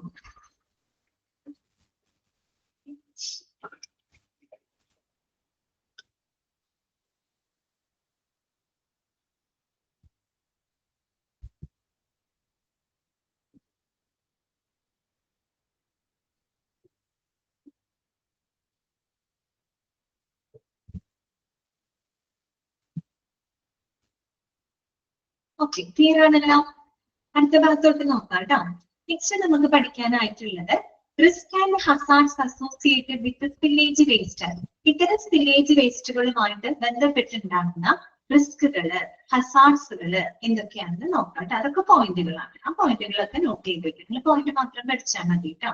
അതിന്റെ എക്സ്പ്ലനേഷൻ ആണ് അവിടെ കൊടുത്തിരിക്കുന്നത്. എത്ര പോയിന്റ് ഉണ്ടെന്ന് അറിയോ പഠിക്കാനായിട്ട്? 6 ഉണ്ട് കേട്ടോ. 6 പോയിന്റുകൾ ഏതൊക്കെയാന്ന് നോക്കിയേ. ഒന്ന് ഇൻഫെക്ഷൻ, ഓക്കെ, അതൊരു റിസ്ക് അല്ലേ. രണ്ടാമത്തത് chemical exposure, third one injury, fourth one radiation exposure, fifth one എൻവിയോൺമെന്റൽ pollution and sixth one legal and financial responsibility. റെസ്പോൺസിബിലിറ്റിനേക്കാളും നല്ല വാക്ക് ലയബിലിറ്റി എന്നാണ് കേട്ടോ. അവിടെ ബാധ്യത ഉണ്ടാക്കുന്നു എന്നാണ് ഉദ്ദേശിക്കുന്നത് കേട്ടോ. ഓക്കെ, ഇത് കറക്റ്റ് ആണ്. ലയബിലിറ്റി എന്നുള്ളതായിരിക്കും പ്രോബ്ലം. എന്താണ് അർജുൻ ഇതിന്റെ എക്സ്പ്ലനേഷൻ പഠിക്കുന്നത്? വേണ്ട, എക്സ്പ്ലനേഷൻ പഠിക്കണ്ട, പോയിന്റ് മാത്രം പഠിച്ചാൽ മതി കേട്ടോ. പോയിന്റ് മാത്രമേ പഠിച്ചാൽ മതി. ഇത് നിങ്ങൾക്ക് മനസ്സിലാവാനുള്ള എക്സ്പ്ലനേഷൻ ആണ് അവിടെ കൊടുത്തിരിക്കുന്നത് കേട്ടോ. 6 പോയിന്റുകൾ ഓരോന്നും നോക്കാം. Here are some of the risks and hazards associated with the spillage waste. Spillage വേസ്റ്റുമായിട്ട് ബന്ധപ്പെട്ട് വരുന്ന റിസ്കുകൾ ആൻഡ് ഹസാർഡ്സ് ആണ് കേട്ടോ. ഫസ്റ്റ് പോയിന്റ് എന്താ? ഇൻഫെക്ഷൻ ആണ് അല്ലെ. ഇൻഫെക്ഷൻ വരാനുള്ള ചാൻസ് കൂടുതലാണ്. നോക്കിയേ, leakage of blood and body fluids can spread transmittable diseases such as HIV, hepatitis B and C and other blood-borne pathogens. അറിയാലോ, അതായത് നമ്മൾ ഇങ്ങനെയുള്ള ബ്ലഡുകളോ എന്തെങ്കിലും ബോഡി ഫ്ലൂയിഡ്സുകളൊക്കെ ലീക്കേജ് വരെയാണ്, എന്തെങ്കിലും ലീക്ക് ആവുകയോ സ്പിൽ ചെയ്യപ്പെടുകയൊക്കെ ചെയ്ത് കഴിഞ്ഞാൽ നമുക്കറിയാം അതിലൂടെയൊക്കെ പലതരത്തിലുള്ള ഇൻഫെക്റ്റീവ് ഏജൻസുകൾ ഉണ്ടായിരുന്നത് അല്ലെ. ഇൻഫെക്റ്റഡ് ആയിട്ടുള്ള പല മൈക്രോ ഓർഗാനിസംസുകളൊക്കെ ഉണ്ട്. അതൊക്കെ മറ്റുള്ളവർക്കും കൂടി സ്പ്രെഡ് ആവാനും ആ ഒരു ഇൻഫെക്ഷൻ മറ്റുള്ള ആളുകളിലേക്ക് ട്രാൻസ്മിറ്റ് ചെയ്യപ്പെടാനുള്ള ഒരു സാധ്യത ഭയങ്കര വലിയൊരു റിസ്ക് ആണ് അല്ലെ. അങ്ങനെ ഒരു പ്രശ്നമുണ്ട്. ഇപ്പൊ ലൈഫ് നോക്കി, HIV പോലെ, HIV അറിയാലോ, എയ്ഡ്സിന് കാരണമാകുന്ന വൈറസ് ആണ്, human immuno deficiency virus. Okay, അത് ഇത് എഴുതി വെച്ചോട്ടാ, ഇതൊക്കെ അറിയാവുന്നതാണ്. ശരി, ഹ്യൂമൻ ഇമ്മ്യൂണോ ഡെഫിഷ്യൻസി വൈറസ്. അതുപോലെ തന്നെ hepatitis B and C. Hepatitis B, C എന്നൊക്കെ പറഞ്ഞ കൂടുതലും ഇത്തരത്തിലുള്ള എന്താ പറയുക, ബോഡി സ്രവങ്ങളിലൂടെയൊക്കെ ട്രാൻസ്മിറ്റ് ചെയ്യപ്പെടുന്ന അസുഖങ്ങളാണ്. HIV, ഹെപ്പറ്റൈറ്റിസ് ബി, സി എന്നൊക്കെ പറയുന്നത് കേട്ടോ. ഓക്കെ, അപ്പൊ അതൊക്കെ എന്താണ്, സ്പ്രെഡ് ചെയ്യപ്പെടാനുള്ള അല്ലെങ്കിൽ ട്രാൻസ്മിറ്റ് ചെയ്യപ്പെടാനുള്ള ചാൻസ് അവിടെ കൂടുതലാണ്. ഓക്കെ, പിന്നെന്താണ്, health care staff and patients who engage with these polluted items are at risk of getting sick. അപ്പൊ ഈ പറയുന്ന ഇത്തരം എന്താ പറയാ, ഇങ്ങനെയുള്ള ബോഡി ഫ്ലൂയിഡ്സുകളുമായിട്ട് എൻഗേജ്ഡ് ആവുന്ന പേഷ്യൻസ് ആയിക്കോട്ടെ അല്ലെങ്കിൽ ഹെൽത്ത് കെയർ സ്റ്റാഫുകൾ ആയിക്കോട്ടെ, അവർക്ക് ഇങ്ങനെയുള്ള അവര് ഇൻഫെക്ഷൻ വരാനുള്ള ചാൻസ് വളരെയധികം കൂടുതലാണ്. ഓക്കെ, അപ്പൊ അതാണ് ഒന്നാമത്തെ പോയിന്റ്, ഇൻഫെക്ഷൻ വരാനുള്ളൊരു ചാൻസ്. ഓക്കെ, ദെൻ രണ്ടാമത്തത് കെമിക്കൽ എക്സ്പോഷർ ആണ്. കെമിക്കൽ എക്സ്പോഷർ നമ്മൾ ഈ പറയുന്ന സ്പില്ലേജ് വേസ്റ്റ് എന്ന് പറയാം, എന്ത് വേണമെങ്കിലും ആവാം. ബ്ലഡും ബോഡി ഫ്ലൂയിഡ്സ് മാത്രമല്ല കേട്ടോ, നമ്മൾ ലാബിലൊക്കെ ഉപയോഗിക്കുന്ന കെമിക്കൽസുകള്, റിയേജന്റുകള്, ഷാർപ്പായിട്ടുള്ള വേസ്റ്റുകള്, ഇതൊക്കെ എന്താണ്, സ്പില്ലേജ് വേസ്റ്റിൽ വരുന്നതാണ്. എല്ലാ വേസ്റ്റും വരും. ഈ വേസ്റ്റുകൾ എന്ത് ചെയ്യപ്പെടാണ്, ലീക്ക് ചെയ്യപ്പെടാണ്, സ്പില്ല് ചെയ്യപ്പെടാണ്. ഓക്കെ, അത്രയേ ഉള്ളൂ. അപ്പൊ കെമിക്കൽ എക്സ്പോഷർ അത് മറ്റൊരു റിസ്ക് ആണ്. അതായത് leakage of chemicals that can expose healthcare staff and patients to toxic substances, which can lead to skin irritation, respiratory problems, or other health issues. നമ്മൾ ഈ ലാബുകളിലും മറ്റുമൊക്കെ ഉപയോഗിക്കുന്ന ധാരാളം കെമിക്കൽസുകൾ അല്ലെ, റിയേജൻസുകളൊക്കെ ഉണ്ട്. അതിനൊക്കെ ലീക്കേജ് വരികയാണെങ്കിൽ സ്വാഭാവികമായിട്ട് അത് ഉപയോഗിക്കുന്ന ഹെൽത്ത് കെയർ സ്റ്റാഫുകൾക്ക് അത് ബുദ്ധിമുട്ടുണ്ടാക്കും. കാര്യം ലീക്കേജ് വന്നു കഴിഞ്ഞാൽ അവർ കൂടുതൽ അതുമായിട്ട് എക്സ്പോഷർ ആവും. അങ്ങനെ എക്സ്പോഷർ ആവുമ്പോൾ അവർക്ക് ഒരുപക്ഷെ സ്കിൻ ഇറിറ്റേഷനോ അല്ലെ സ്കിന്നിൽ എന്തെങ്കിലും ബുദ്ധിമുട്ടുകളോ ശ്വസന സംബന്ധമായിട്ടുള്ള ഇഷ്യൂസുകളൊക്കെ വരാനുള്ള ചാൻസ് കൂടുതലാണ് അല്ലെ, മറ്റുള്ള ഹെൽത്ത് ഇഷ്യൂസുകളൊക്കെ വരാനുള്ളൊരു ചാൻസ് കൂടുതലാണ്. ഓക്കെ, അതാണ് കെമിക്കൽ എക്സ്പോഷർ എന്നതുകൊണ്ട് ഉദ്ദേശിക്കുന്നത്. അതായത് നമ്മൾ ഹോസ്പിറ്റലിൽ ഉപയോഗിക്കുന്ന കെമിക്കൽസുകൾ, റിയേജൻസുകളൊക്കെ ലീക്ക് ആയി കഴിഞ്ഞ് കഴിഞ്ഞാല് അത് ഉപയോഗിക്കുന്ന ഹെൽത്ത് കെയർ സ്റ്റാഫുകൾ അതുമായിട്ട് കൂടുതൽ എക്സ്പോഷർ ആവുകയും അവർക്ക് സ്കിൻ ഇറിറ്റേഷൻസ്, റെസ്പിറേറ്ററി ഇഷ്യൂസുകളൊക്കെ വരാനുള്ളൊരു ചാൻസ് കൂടുതലാണ്. ഓക്കെ, മൂന്നാമത്തേത് ഇഞ്ചുറി ആണ്. മുറിവുകൾ പറ്റാനുള്ള ഒരു ചാൻസ് അവിടെ ഉണ്ട്. Okay, leakage of sharps can endanger both health care staff and patients. ഇപ്പൊ ഷാർപ്പ് ടൂൾസുകളൊക്കെ നമ്മൾ ഉപയോഗിക്കുന്നുണ്ട്, നീഡിലുകൾ, സിസേഴ്സുകൾ, അങ്ങനെയുള്ള ഷാർപ്പ് ടൂൾസുകളൊക്കെ നമ്മൾ ഹോസ്പിറ്റലിൽ ഉപയോഗിക്കുന്നുണ്ട്. ഇതൊക്കെ അറിയാണ്ട് കയ്യോ കാലോ തട്ടി താഴെ വീഴുകയോ അല്ലെങ്കിൽ അത് കാലൊന്ന് കയറുകയോ അങ്ങനെയൊക്കെ സംഭവിക്കുകയാണെങ്കിൽ എന്തുണ്ടാവും, മുറിവുകൾ വരും അല്ലെ. അപ്പൊ അതാണ് ഇവിടെ ഉദ്ദേശിക്കുന്നത്. ഇത്തരത്തിലുള്ള ഷാർപ്പ് ടൂളുകളൊക്കെ ലീക്കേജ് വന്നു കഴിഞ്ഞാല് അത് ഹെൽത്ത് കെയർ സ്റ്റാഫുകളെയും പേഷ്യൻസിനൊക്കെ ഇഞ്ചുറി വരുത്താനുള്ള ഒരു ചാൻസ് ഉണ്ട് അല്ലെ. നോക്കിയേ, that increasing the risk of puncture bones. അത് ചിലപ്പോൾ കയ്യിലോ കാലിലോ ഒക്കെ കുത്തിക്കയറിയിട്ട് ചിലപ്പോൾ മുറിവുകളിൽ വരാം. ആ മുറിവുകളിലൂടെ ബ്ലഡ് ബോൺ പാത്തോജൻസുകൾ കയറി പറ്റും അല്ലെ. അത്തരം മുറിവുകൾ ഉണ്ടായി കഴിഞ്ഞാൽ പിന്നെ ആ മുറിവിലൂടെ ഇൻഫെക്ഷൻസ് വരാനുള്ള ഒരു ചാൻസ് കൂടുതലാണ്. ഓക്കെ, അപ്പൊ അതാണ് മറ്റൊരു റിസ്ക് ആയിട്ട് പറയുന്നത്, ഇഞ്ചുറി. ഓക്കെ, ദെൻ നാലാമത്തത് റേഡിയേഷൻ എക്സ്പോഷർ. റേഡിയേഷൻ എക്സ്പോഷർ ഇപ്പൊ നമ്മൾ റേഡിയോളജിക്കൽ ഡിപ്പാർട്ട്മെന്റിലോട്ടൊക്കെ പോകുമ്പോൾ നമുക്കറിയാം അല്ലെ, റേഡിയേഷൻ എക്സ്പോഷർ സംഭവിക്കാം. നമ്മൾ ആവശ്യമില്ല, നമ്മൾ കൊടുക്കേണ്ട റേഡിയേഷൻ അളവിലും പരിധിയിൽ പുറത്തേക്ക് പോവാം. അതൊരു ലീക്കേജിന് തുല്യമാണ് അല്ലെ. ആ രീതിയിലൊക്കെ വന്നു കഴിഞ്ഞാൽ കൂടുതൽ റേഡിയേഷൻസുമായിട്ട് അവിടെ പേഷ്യൻസോ ഹെൽത്ത് കെയർ സ്റ്റാഫുകളോ എക്സ്പോഷർ ആയി കഴിഞ്ഞാൽ അതിൻ്റെതായ ഹെൽത്ത് ഇഷ്യൂസ് വരും. ഓക്കെ, അതാണ് അവിടെ പറയുന്നത് കേട്ടോ. Leakage of radio active materials that can expose the healthcare workers and patients to ionizing radiation. ഇപ്പൊ നിങ്ങൾ ഫാർമസി പഠിച്ചപ്പോ ഈ പറയുന്ന റേഡിയോ ആക്റ്റീവ് മെറ്റീരിയലുകളെ കുറിച്ചൊക്കെ നിങ്ങൾ പഠിച്ചിട്ടുണ്ടാവും അല്ലെ. ന്യൂക്ലിയർ റേഡിയോ ആക്റ്റീവ് മെഡിസിൻസുകളൊക്കെ ഉണ്ട് അല്ലെ, ന്യൂക്ലിയർ മെഡിസിനിലൊക്കെ ഉപയോഗിക്കുന്നുണ്ട്. നമുക്കറിയാം അങ്ങനെയുള്ള റേഡിയോ ആക്റ്റീവ് മെറ്റീരിയലുകളൊക്കെ വളരെ ഡബിൾ ബ്ലോക്ക് ചെയ്ത് വളരെ സെക്യൂർ ആയിട്ടാണ് നമ്മൾ അതിനെയൊക്കെ സൂക്ഷിക്കുന്നത് അല്ലെ. നമ്മള് അതിൽ സെക്യൂരിറ്റി ഇല്ല അല്ലെങ്കിൽ തോന്നിയ രീതിയിൽ അത്തരം റേഡിയോ ആക്റ്റീവ് മെറ്റീരിയൽസുകളൊക്കെ ലീക്കേജ് വരികയാണെങ്കിൽ അതുമായിട്ട് അതിൽ എന്തരം റേഡിയോ ആക്റ്റീവ് മെറ്റീരിയലാണ്, അതിൽ നിന്ന് ധാരാളം റേഡിയേഷൻസ് പുറത്തോട്ട് പോകുന്നുണ്ട്. അപ്പൊ അതുമായിട്ട് ഹെൽത്ത് കെയർ സ്റ്റാഫുകൾ അല്ലെങ്കിൽ പേഷ്യൻസ് ഒക്കെ കൂടുതൽ എക്സ്പോഷർ ആണ് അല്ലെ. അങ്ങനെ എക്സ്പോഷർ ആയി കഴിഞ്ഞ് കഴിഞ്ഞാല് അവർക്ക് that can cos radiation illness, radiation മൂലമുള്ള ബുദ്ധിമുട്ടുകൾ ഉണ്ടാവാം. ഈവൻ ക്യാൻസർ പോലെയുള്ള അസുഖങ്ങൾ വരാം, ഓർ അതർ ഹെൽത്ത് ഇഷ്യൂസുകളൊക്കെ വരാനുള്ള ചാൻസും കൂടുതലാണ്. ഓക്കെ, അപ്പൊ അതാണ് റേഡിയേഷൻ എക്സ്പോഷർ എന്ന് പറയുന്നത്. ദെൻ അഞ്ചാമത്തെ പോയിന്റ് എന്താണ്? എൻവിയോൺമെന്റൽ പൊല്യൂഷൻ. പാരിസ്ഥിതികമായിട്ടുള്ള മലിനീകരണത്തിന് അത് കാരണമാകുന്നുണ്ട് അല്ലെ. Leakage of dangerous materials can contaminate the environment including our soil, water and air അല്ലെ. നമ്മുടെ മണ്ണ്, നമ്മുടെ വെള്ളം, വായു ഇതിനെയൊക്കെ എന്ത് ചെയ്യുന്നുണ്ട്? പൊല്യൂട്ട് ആക്കാനുള്ള ഒരു ചാൻസ് കൂടുതലാണ്. Okay, this pollution can cos long term results on human health and environment. അപ്പോ നമ്മുടെ എൻവിയോൺമെന്റൽ പൊല്യൂഷൻ എന്ന് പറഞ്ഞാല് അത് വളരെ ലോങ് ടേം റിസൾട്ട് ആണ് തരുന്നത് അല്ലെ. പെട്ടെന്നൊന്നും നമുക്ക് അത്തരം പ്രശ്നങ്ങൾ പരിഹരിക്കാൻ പറ്റില്ല. അത് നമ്മുടെ ഹെൽത്തിനെയും നമ്മുടെ ചുറ്റുപാടുകളെയും വളരെ ലോങ് ടേമിൽ തന്നെ അഫക്ട് ചെയ്യുന്ന ഇഷ്യൂസുകളാണ് അല്ലെ എൻവിയോൺമെന്റൽ പൊല്യൂഷൻ എന്ന് പറയുന്നത്. ഇത്തരം സ്പില്ലേജ് വേസ്റ്റുകൾ വന്നു കഴിഞ്ഞാൽ അത് നമ്മുടെ എൻവിയോൺമെന്റിനെ വളരെ ദോഷകരമായിട്ട് ബാധിക്കുന്നുണ്ട്. എൻവിയോൺമെന്റൽ പൊല്യൂഷൻ അത് കാരണമാകുന്നുണ്ട്. ഓക്കെ, ദെൻ ആറാമത്തെ പോയിന്റ് എന്താണ്? ലീഗൽ ആൻഡ് ഫിനാൻഷ്യൽ റെസ്പോൺസിബിലിറ്റി എന്ന് പറഞ്ഞാല് inappropriate handling and disposal of leakage waste that may cause legal and financial liability for the hospitals and health care organization. നമ്മൾ നേരത്തെ ഒരു കാര്യം പറഞ്ഞു, ഇത്തരം സ്പില്ലേജ് വേസ്റ്റുകള് നമ്മൾ ഈ പറയുന്ന ലോക്കൽ റെഗുലേഷൻസുകള്, ഹോസ്പിറ്റൽ പോളിസികൾക്ക് അനുസരിച്ചുകൊണ്ട് വേണം നമ്മൾ അതിനെ കൈകാര്യം ചെയ്യാനായിട്ട് അല്ലെ.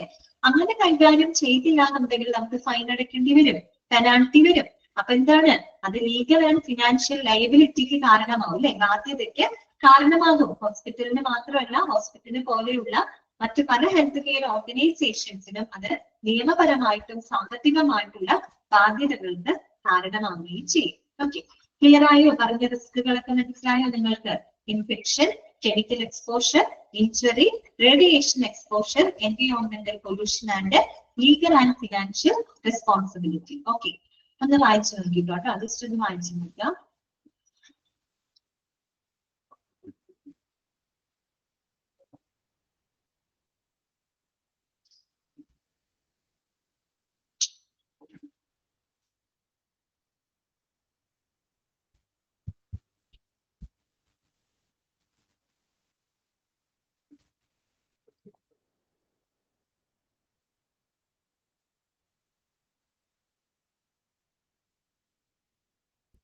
ഓക്കെ, ക്ലിയർ ആണല്ലോ.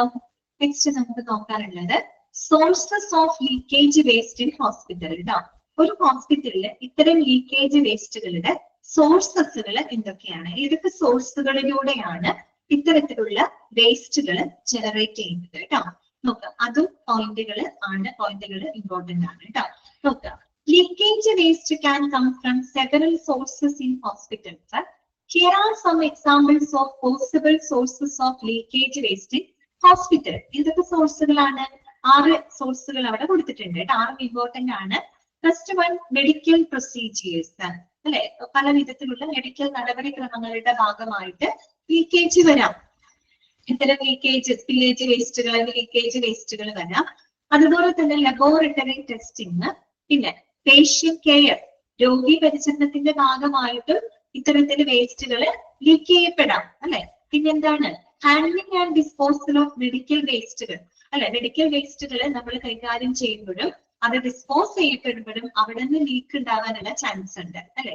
പിന്നെന്താണ്? വേണ്ട അർജുൻ, എക്സ്പ്ലനേഷൻ ഒന്നും പഠിക്കണ്ട കേട്ടോ. പോയിന്റ് മാത്രം പഠിച്ചു വെക്കാം. ബോൾഡ് ആയിട്ട് കൊടുത്തിട്ടില്ലേ, ആ പോയിന്റ് മാത്രം പഠിക്കാം കേട്ടോ. പിന്നെ വരുന്നത് ഹാൻഡ്ലിംഗ്, അതൊക്കെ 4ാമത്തെ പോയിന്റ് പറഞ്ഞു. 5ാമത്തെ, maintenance and repair of medical equipment കേട്ടോ. മെഡിക്കൽ എക്യുപ്മെന്റ്സുകളൊക്കെ നമ്മൾ മെയിൻ്റനൻസ് നടത്തുമ്പോൾ, റിപ്പയർ ചെയ്യുന്ന സമയത്തൊക്കെ ഇതുപോലത്തെ വേസ്റ്റുകൾ ജനറേറ്റ് ചെയ്യപ്പെടാം അല്ലെ. പിന്നെയോ spills in the course of transport. ഇനി നമ്മൾ ഈ പറയുന്ന വേസ്റ്റുകളൊക്കെ ഡിസ്പോസ് ചെയ്യാൻ വേണ്ടിയിട്ട് നമ്മൾ ഒരു സ്ഥലത്ത് നിന്ന് മറ്റൊരു സ്ഥലത്തേക്ക് ട്രാൻസ്പോർട്ട് ചെയ്യുന്ന സമയത്തിലും എന്ത് ചെയ്യപ്പെടാം? അവിടെ നിന്നും ഇങ്ങനെയുള്ള വേസ്റ്റുകൾ ലീക്ക് ചെയ്യപ്പെടാം അല്ലെ. അപ്പോ ഇതൊക്കെയാണ് പ്രധാനപ്പെട്ട സോഴ്സുകളായിട്ട് പറയുന്നത് കേട്ടോ. അപ്പൊ ഓരോന്നും എന്താണെന്ന് നോക്കാം. ഫസ്റ്റ് പോയിന്റ് ഇതാണ്, മെഡിക്കൽ പ്രൊസീജിയേഴ്സ്. ഏതൊക്കെ മെഡിക്കൽ പ്രൊസീജിയേഴ്സ് വരുമ്പോഴാണ് സാധാരണ ഇങ്ങനെ വരുന്നത്? ഡ്യൂറിങ് സർജറീസ്, അതുപോലെ blood transfusion and dialysis. There is a risk of leakage of blood and body fluids. ഇപ്പൊ സർജറിയുടെ സമയത്ത് അല്ലെ, അതുപോലെ തന്നെ ബ്ലഡ് ട്രാൻസ്ഫ്യൂഷൻ സമയത്ത്. ബ്ലഡ് ട്രാൻസ്ഫ്യൂഷൻ ഒക്കെ നിങ്ങൾ ബ്ലഡ് ബാങ്കിനകത്ത് പഠിച്ചിട്ടുണ്ട് അല്ലെ. ബ്ലഡ് ട്രാൻസ്ഫ്യൂഷൻ എന്താണ്? അതായത് transfer of blood components from donor to recipient അല്ലെ, നമ്മളൊരു ഡോണറിൽ നിന്ന് റെസിപ്പിയന്റിലോട്ട് ബ്ലഡ് ട്രാൻസ്ഫർ ചെയ്യുന്ന സമയത്തും സംഭവിക്കാം ലീക്കേജുകൾ ഉണ്ടാവാം. അതുപോലെ ഡയാലിസിസിലൊക്കെ നമ്മൾ പഠിച്ചില്ലേ, കീമോ ഡയാലിസിസ് ഒക്കെ നടക്കുന്ന സമയത്ത് ഈ പറയുന്ന ഹെവി ബ്ലഡ് ലോസിനൊക്കെയുള്ള ചാൻസ് ഉണ്ട്, ലീക്കേജ് ഒക്കെ വരാനുള്ള ചാൻസ് ഉണ്ട് അല്ലെ. ഓക്കെ, അപ്പൊ അത്തരത്തില് ഈ പറയുന്ന മെഡിക്കൽ പ്രൊസീജിയറുകളുടെ ഭാഗമായിട്ട് ബ്ലഡ് ആൻഡ് ബോഡി ഫ്ലൂയിഡ്സുകളുടെ ലീക്കേജിനുള്ളൊരു റിസ്ക് അവിടെ ഉണ്ട്. അപ്പൊ അതൊരു സോഴ്സ് ആണ് കേട്ടോ മെഡിക്കൽ പ്രൊസീജിയേഴ്സ്. രണ്ടാമത്തത് ലബോറട്ടറി ടെസ്റ്റിംഗ് ആണ്. അതായത് hospitals carry out different laboratory tests on blood, urine and other body fluids. These tests can consist of the use of chemicals, reagents and other dangerous materials. Laboratory ടെസ്റ്റിംഗിന്റെ ഭാഗമായിട്ടും ഇത്തരം വേസ്റ്റുകൾ വരാം അല്ലെ. ഈ പറയുന്ന നമുക്കറിയാം ലാബ് ടെസ്റ്റുകൾക്കൊക്കെ ആയിട്ട് പല ടൈപ്പ് ഓഫ് ക്ലിനിക്കൽ സ്പെസിമെൻസുകൾ നമ്മൾ ഉപയോഗിക്കുന്നുണ്ട്.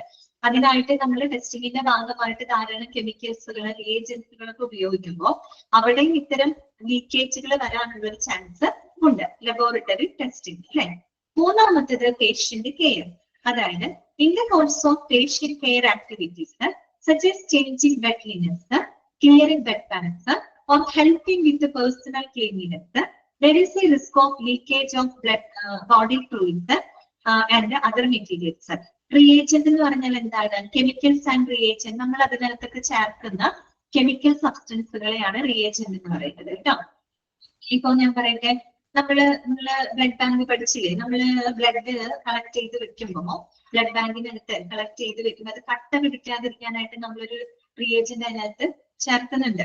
ഓക്കെ, റിയേജന്റ് എന്ന് വെച്ചൊരു കെമിക്കൽ സബ്സ്റ്റൻസ് ആണ്, എന്തെങ്കിലും പർപ്പസിന് വേണ്ടിയിട്ട് നമ്മൾ ചേർക്കുന്ന കെമിക്കൽ സബ്സ്റ്റൻസുകളെയാണ് റിയേജന്റ് എന്ന് പറയുന്നത് കേട്ടോ. ഓക്കെ, അപ്പൊ നോക്കുക എന്താണ് ഇവിടെ പറഞ്ഞുകൊണ്ടിരുന്നത്, പേഷ്യന്റ് കെയർ അല്ലെ. നമ്മളിപ്പോ പേഷ്യന്റിനെ പരിചരിക്കുന്നതിന്റെ ഭാഗമായിട്ട് ഇപ്പൊ രോഗികളായിട്ടുള്ള പേഷ്യൻസിന് നമ്മൾ അവരുടെ ബെഡ്, ഈ പറയുന്ന ബെഡ്ഷീറ്റ് മാറ്റാം, അല്ലെങ്കിൽ അവരുടെ ബെഡിൽ നിന്ന് നമ്മൾ മാറ്റിക്കെടുത്താം. ഇങ്ങനെയൊക്കെ ചെയ്യുന്ന സമയത്ത് there is a risk of leakage of body fluids and other materials. അവരുടെ ഈ പറയുന്ന ബോഡി ഫ്ലൂയിഡ്സുകളോ മറ്റുള്ള കാര്യങ്ങളൊക്കെ ലീക്കേജ് വരാനുള്ള ഒരു ചാൻസ് കൂടുതലാണ്. പ്രത്യേകിച്ച് ബെഡ് റിഡൻ ആയിട്ടുള്ള ഒരു പേഷ്യൻസിന്, കിടപ്പ് രോഗികളെയൊക്കെ നമ്മൾ അവരുടെ ബെഡ്ഷീറ്റ് മാറ്റുകയോ അല്ലെങ്കിൽ അവരെ നമ്മൾ ബെഡിൽ നിന്ന് മറ്റൊരു ബെഡിലോട്ട് മാറ്റി കിടക്കുന്ന സമയത്തൊക്കെ അവരുടെ ബോഡി സ്രവങ്ങളൊക്കെ എന്ത് ചെയ്യപ്പെടാനുള്ള ചാൻസ് ഉണ്ട്, ലീക്കേജ് ആവാനുള്ള, ലീക്ക് വരാനുള്ള ചാൻസുകൾ ഉണ്ട്. ഓക്കെ, അപ്പൊ പേഷ്യന്റ് കെയറിന്റെ ഭാഗമായിട്ടും ഇത്തരം വേസ്റ്റുകൾ ഉണ്ടാകുന്നുണ്ട്. ഓക്കെ, പിന്നെന്താണ് handling and disposal of medical waste. ഇനി നമ്മൾ ഈ മെഡിക്കൽ വേസ്റ്റുകളൊക്കെ കൈകാര്യം ചെയ്യുന്ന സമയത്ത്, ഡിസ്പോസ് ചെയ്യുന്ന സമയത്ത് ചിലപ്പോൾ അതിൽ നിന്നും എന്ത് സംഭവിക്കാം, ലീക്കേജ് സംഭവിക്കാം അല്ലെ. Okay, hospitals create mini medical waste which can consist of sharp, contaminated dressings and other dangerous materials അല്ലെ. ഹോസ്പിറ്റൽ എന്ന് പറയുമ്പോൾ അതിനകത്ത് ധാരാളം മെഡിക്കൽ വേസ്റ്റ്, അതിനകത്ത് ഷാർപ്പ് ആയിട്ടുള്ള നീഡിൽസ്, സിറിഞ്ചസുകൾ അല്ലെ, സിസേഴ്സ് പോലെയുള്ള ഷാർപ്പ് വേസ്റ്റുകൾ ഉണ്ടാവാം. കണ്ടാമിനേറ്റഡ് ആയിട്ടുള്ള ആളുകളുടെ, പേഷ്യൻസിന്റെ വസ്ത്രങ്ങൾ ഉണ്ടായിരിക്കാം, മറ്റു ഡേഞ്ചറസ് മെറ്റീരിയൽസുകൾ ഉണ്ടായിരിക്കാം. അപ്പോ improper handling and disposal of medical waste can cos leakage. നമ്മളത് ശരിയായിട്ടുള്ള രീതിയിൽ ഹാൻഡിൽ ചെയ്തില്ല, ഡിസ്പോസ് ചെയ്തില്ല എന്നുണ്ടെങ്കിൽ അതിൽ നിന്നും ഈ പറയുന്ന ലീക്കേജുകൾ സംഭവിക്കാം. ഓക്കെ, അടുത്തത് എന്താണ്, maintenance and repair of medical equipments. Medical എക്യുപ്മെന്റ്സുകളൊക്കെ നമ്മൾ മെയിൻ്റനൻസ് നടത്തുമ്പോ, റിപ്പയർ ചെയ്യുമ്പോ അതിന്റെ ഭാഗമായിട്ടും വേസ്റ്റേജുകൾ വരാം അല്ലെ. Okay, hospitals use different kinds of complex medical equipments and devices which need regular maintenance and repair അല്ലെ. ഹോസ്പിറ്റൽ എക്യുപ്മെന്റ്സുകളൊക്കെ നമുക്ക് മെയിൻ്റനൻസും റിപ്പയറിംഗ് കാര്യങ്ങളൊക്കെ നമുക്ക് ചെയ്യേണ്ടതായിട്ട് വരും. അപ്പൊ നമ്മൾ മെയിൻ്റനൻസ് ഒക്കെ നടത്തുമ്പോൾ അതിൽ ചില ഭാഗങ്ങൾ എടുത്ത് നമ്മൾ മാറ്റി പുതിയത് ചിലപ്പോൾ നമ്മൾ വിൽക്കും, റിപ്പയർ ചെയ്യും അല്ലെ, അങ്ങനെയൊക്കെ ചെയ്യും. അതിന് ചില ഭാഗങ്ങൾ നമ്മൾ എടുത്ത് മാറ്റുക, അങ്ങനെയൊക്കെ വരുമ്പോൾ അതൊക്കെ എന്താണ്, പ്രോപ്പർ ആയിട്ട് നമ്മൾ ഡിസ്പോസ് ചെയ്തില്ലെങ്കിൽ അതവിടെ വേസ്റ്റ് ആണ്, ലീക്കേജ് വേസ്റ്റ് ആയിട്ട് അവിടെ കിടക്കും അല്ലെ. അപ്പൊ അത്തരത്തില് the use of dangerous materials in these activities can also cause leakage കേട്ടോ. അതും ലീക്കേജിന് കാരണം. ലീക്കേജ് എന്ന് പറയുമ്പോൾ നിങ്ങളുടെ മനസ്സിൽ ഫ്ലൂയിഡ് മാത്രമല്ല, ഇതൊക്കെ ഷാർപ്പ് വേസ്റ്റുകളൊക്കെ നമ്മുടെ നമ്മൾ അറിയാണ്ട് നമ്മൾ എടുത്തിടുന്ന സമയത്ത് നമ്മുടെ കയ്യിൽ നിന്ന് അറിയാണ്ട് ഒരെണ്ണം താഴെ വീണ് പോയി, നമ്മൾ ശ്രദ്ധിച്ചില്ല, അതൊക്കെ ലീക്കേജ് വേസ്റ്റുകളിൽ പെടുത്താവുന്നതാണ് കേട്ടോ. പെട്ടെന്ന് നമ്മൾ ലീക്കേജ് എന്ന് കേൾക്കുമ്പോൾ അതൊരു ഫ്ലൂയിഡ് ആണോ അങ്ങനെ മാത്രം ചിന്തിക്കരുത്, എന്തുമാവാം. നമ്മുടെ ശ്രദ്ധയിൽ പെടാതെ നമ്മുടെ കയ്യിൽ നിന്ന് വിട്ടുപോകുന്നതോ അല്ലെങ്കിൽ നമ്മൾ എടുക്കാതെ പോകുന്നതോ എന്തും നമുക്ക് ലീക്കേജ് വേസ്റ്റുകളായിട്ട് കൺസിഡർ ചെയ്യാം. ഇറ്റ് മേ ബി ഫ്ലൂയിഡ് ആവാം, സോളിഡ് ആവാം, കെമിക്കൽസ് ആവാം, റിയേജൻസ് ആവാം, എന്ത് വേണമെങ്കിലും ആവാം കേട്ടോ. ഓക്കെ, അപ്പൊ അത് മനസ്സിലുണ്ടാവാം.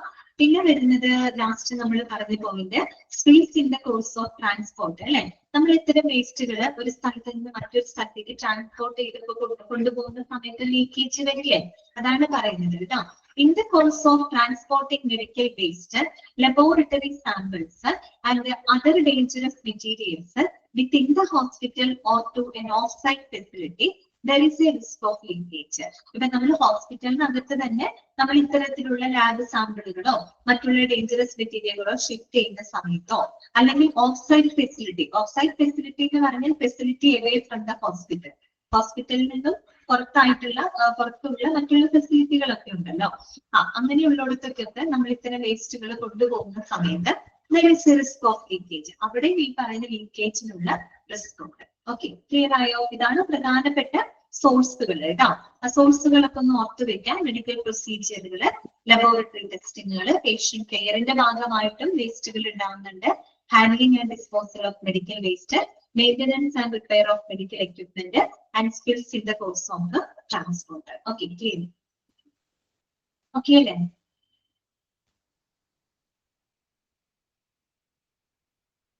ഒന്ന് വായിച്ചു നോക്കാമോ? ജസ്റ്റ് ഒന്ന് വായിച്ചു നോക്കിട്ടോ. ഞാൻ നിങ്ങളോട് വായിക്കാൻ പറഞ്ഞ എനിക്ക് കുറച്ച് റെസ്റ്റ് എടുക്കാനാണ് കേട്ടോ. എനിക്ക് സൗണ്ടിന് ഇഷ്യൂ.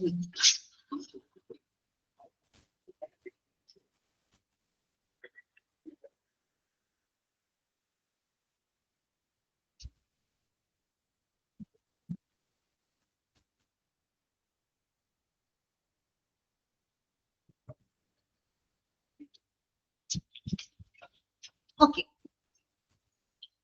നെക്സ്റ്റ് വരുന്നതാണ് ടൈപ്സ് പഠിക്കാൻ പോവാണ് കേട്ടോ. അപ്പൊ നമ്മള് സ്പില്ലേജ് വേസ്റ്റിന്റെ റിസ്കുകൾ മനസ്സിലാക്കി, അതിന് ഇമ്പോർട്ടന്റ് സോഴ്സുകൾ നമ്മൾ കണ്ടു. ഇനി നമുക്ക് പഠിക്കാനുള്ളത് types of spillage waste in hospital കേട്ടോ. ഇനി എന്തൊക്കെ ടൈപ്പ് ഓഫ് സ്പില്ലേജ് വേസ്റ്റുകളാണ് ഉള്ളത്? ഓക്കെ, ഓരോന്ന് നോക്കാം. Leakage waste in hospitals can be of different types and each type needs a specific handling and disposal procedures.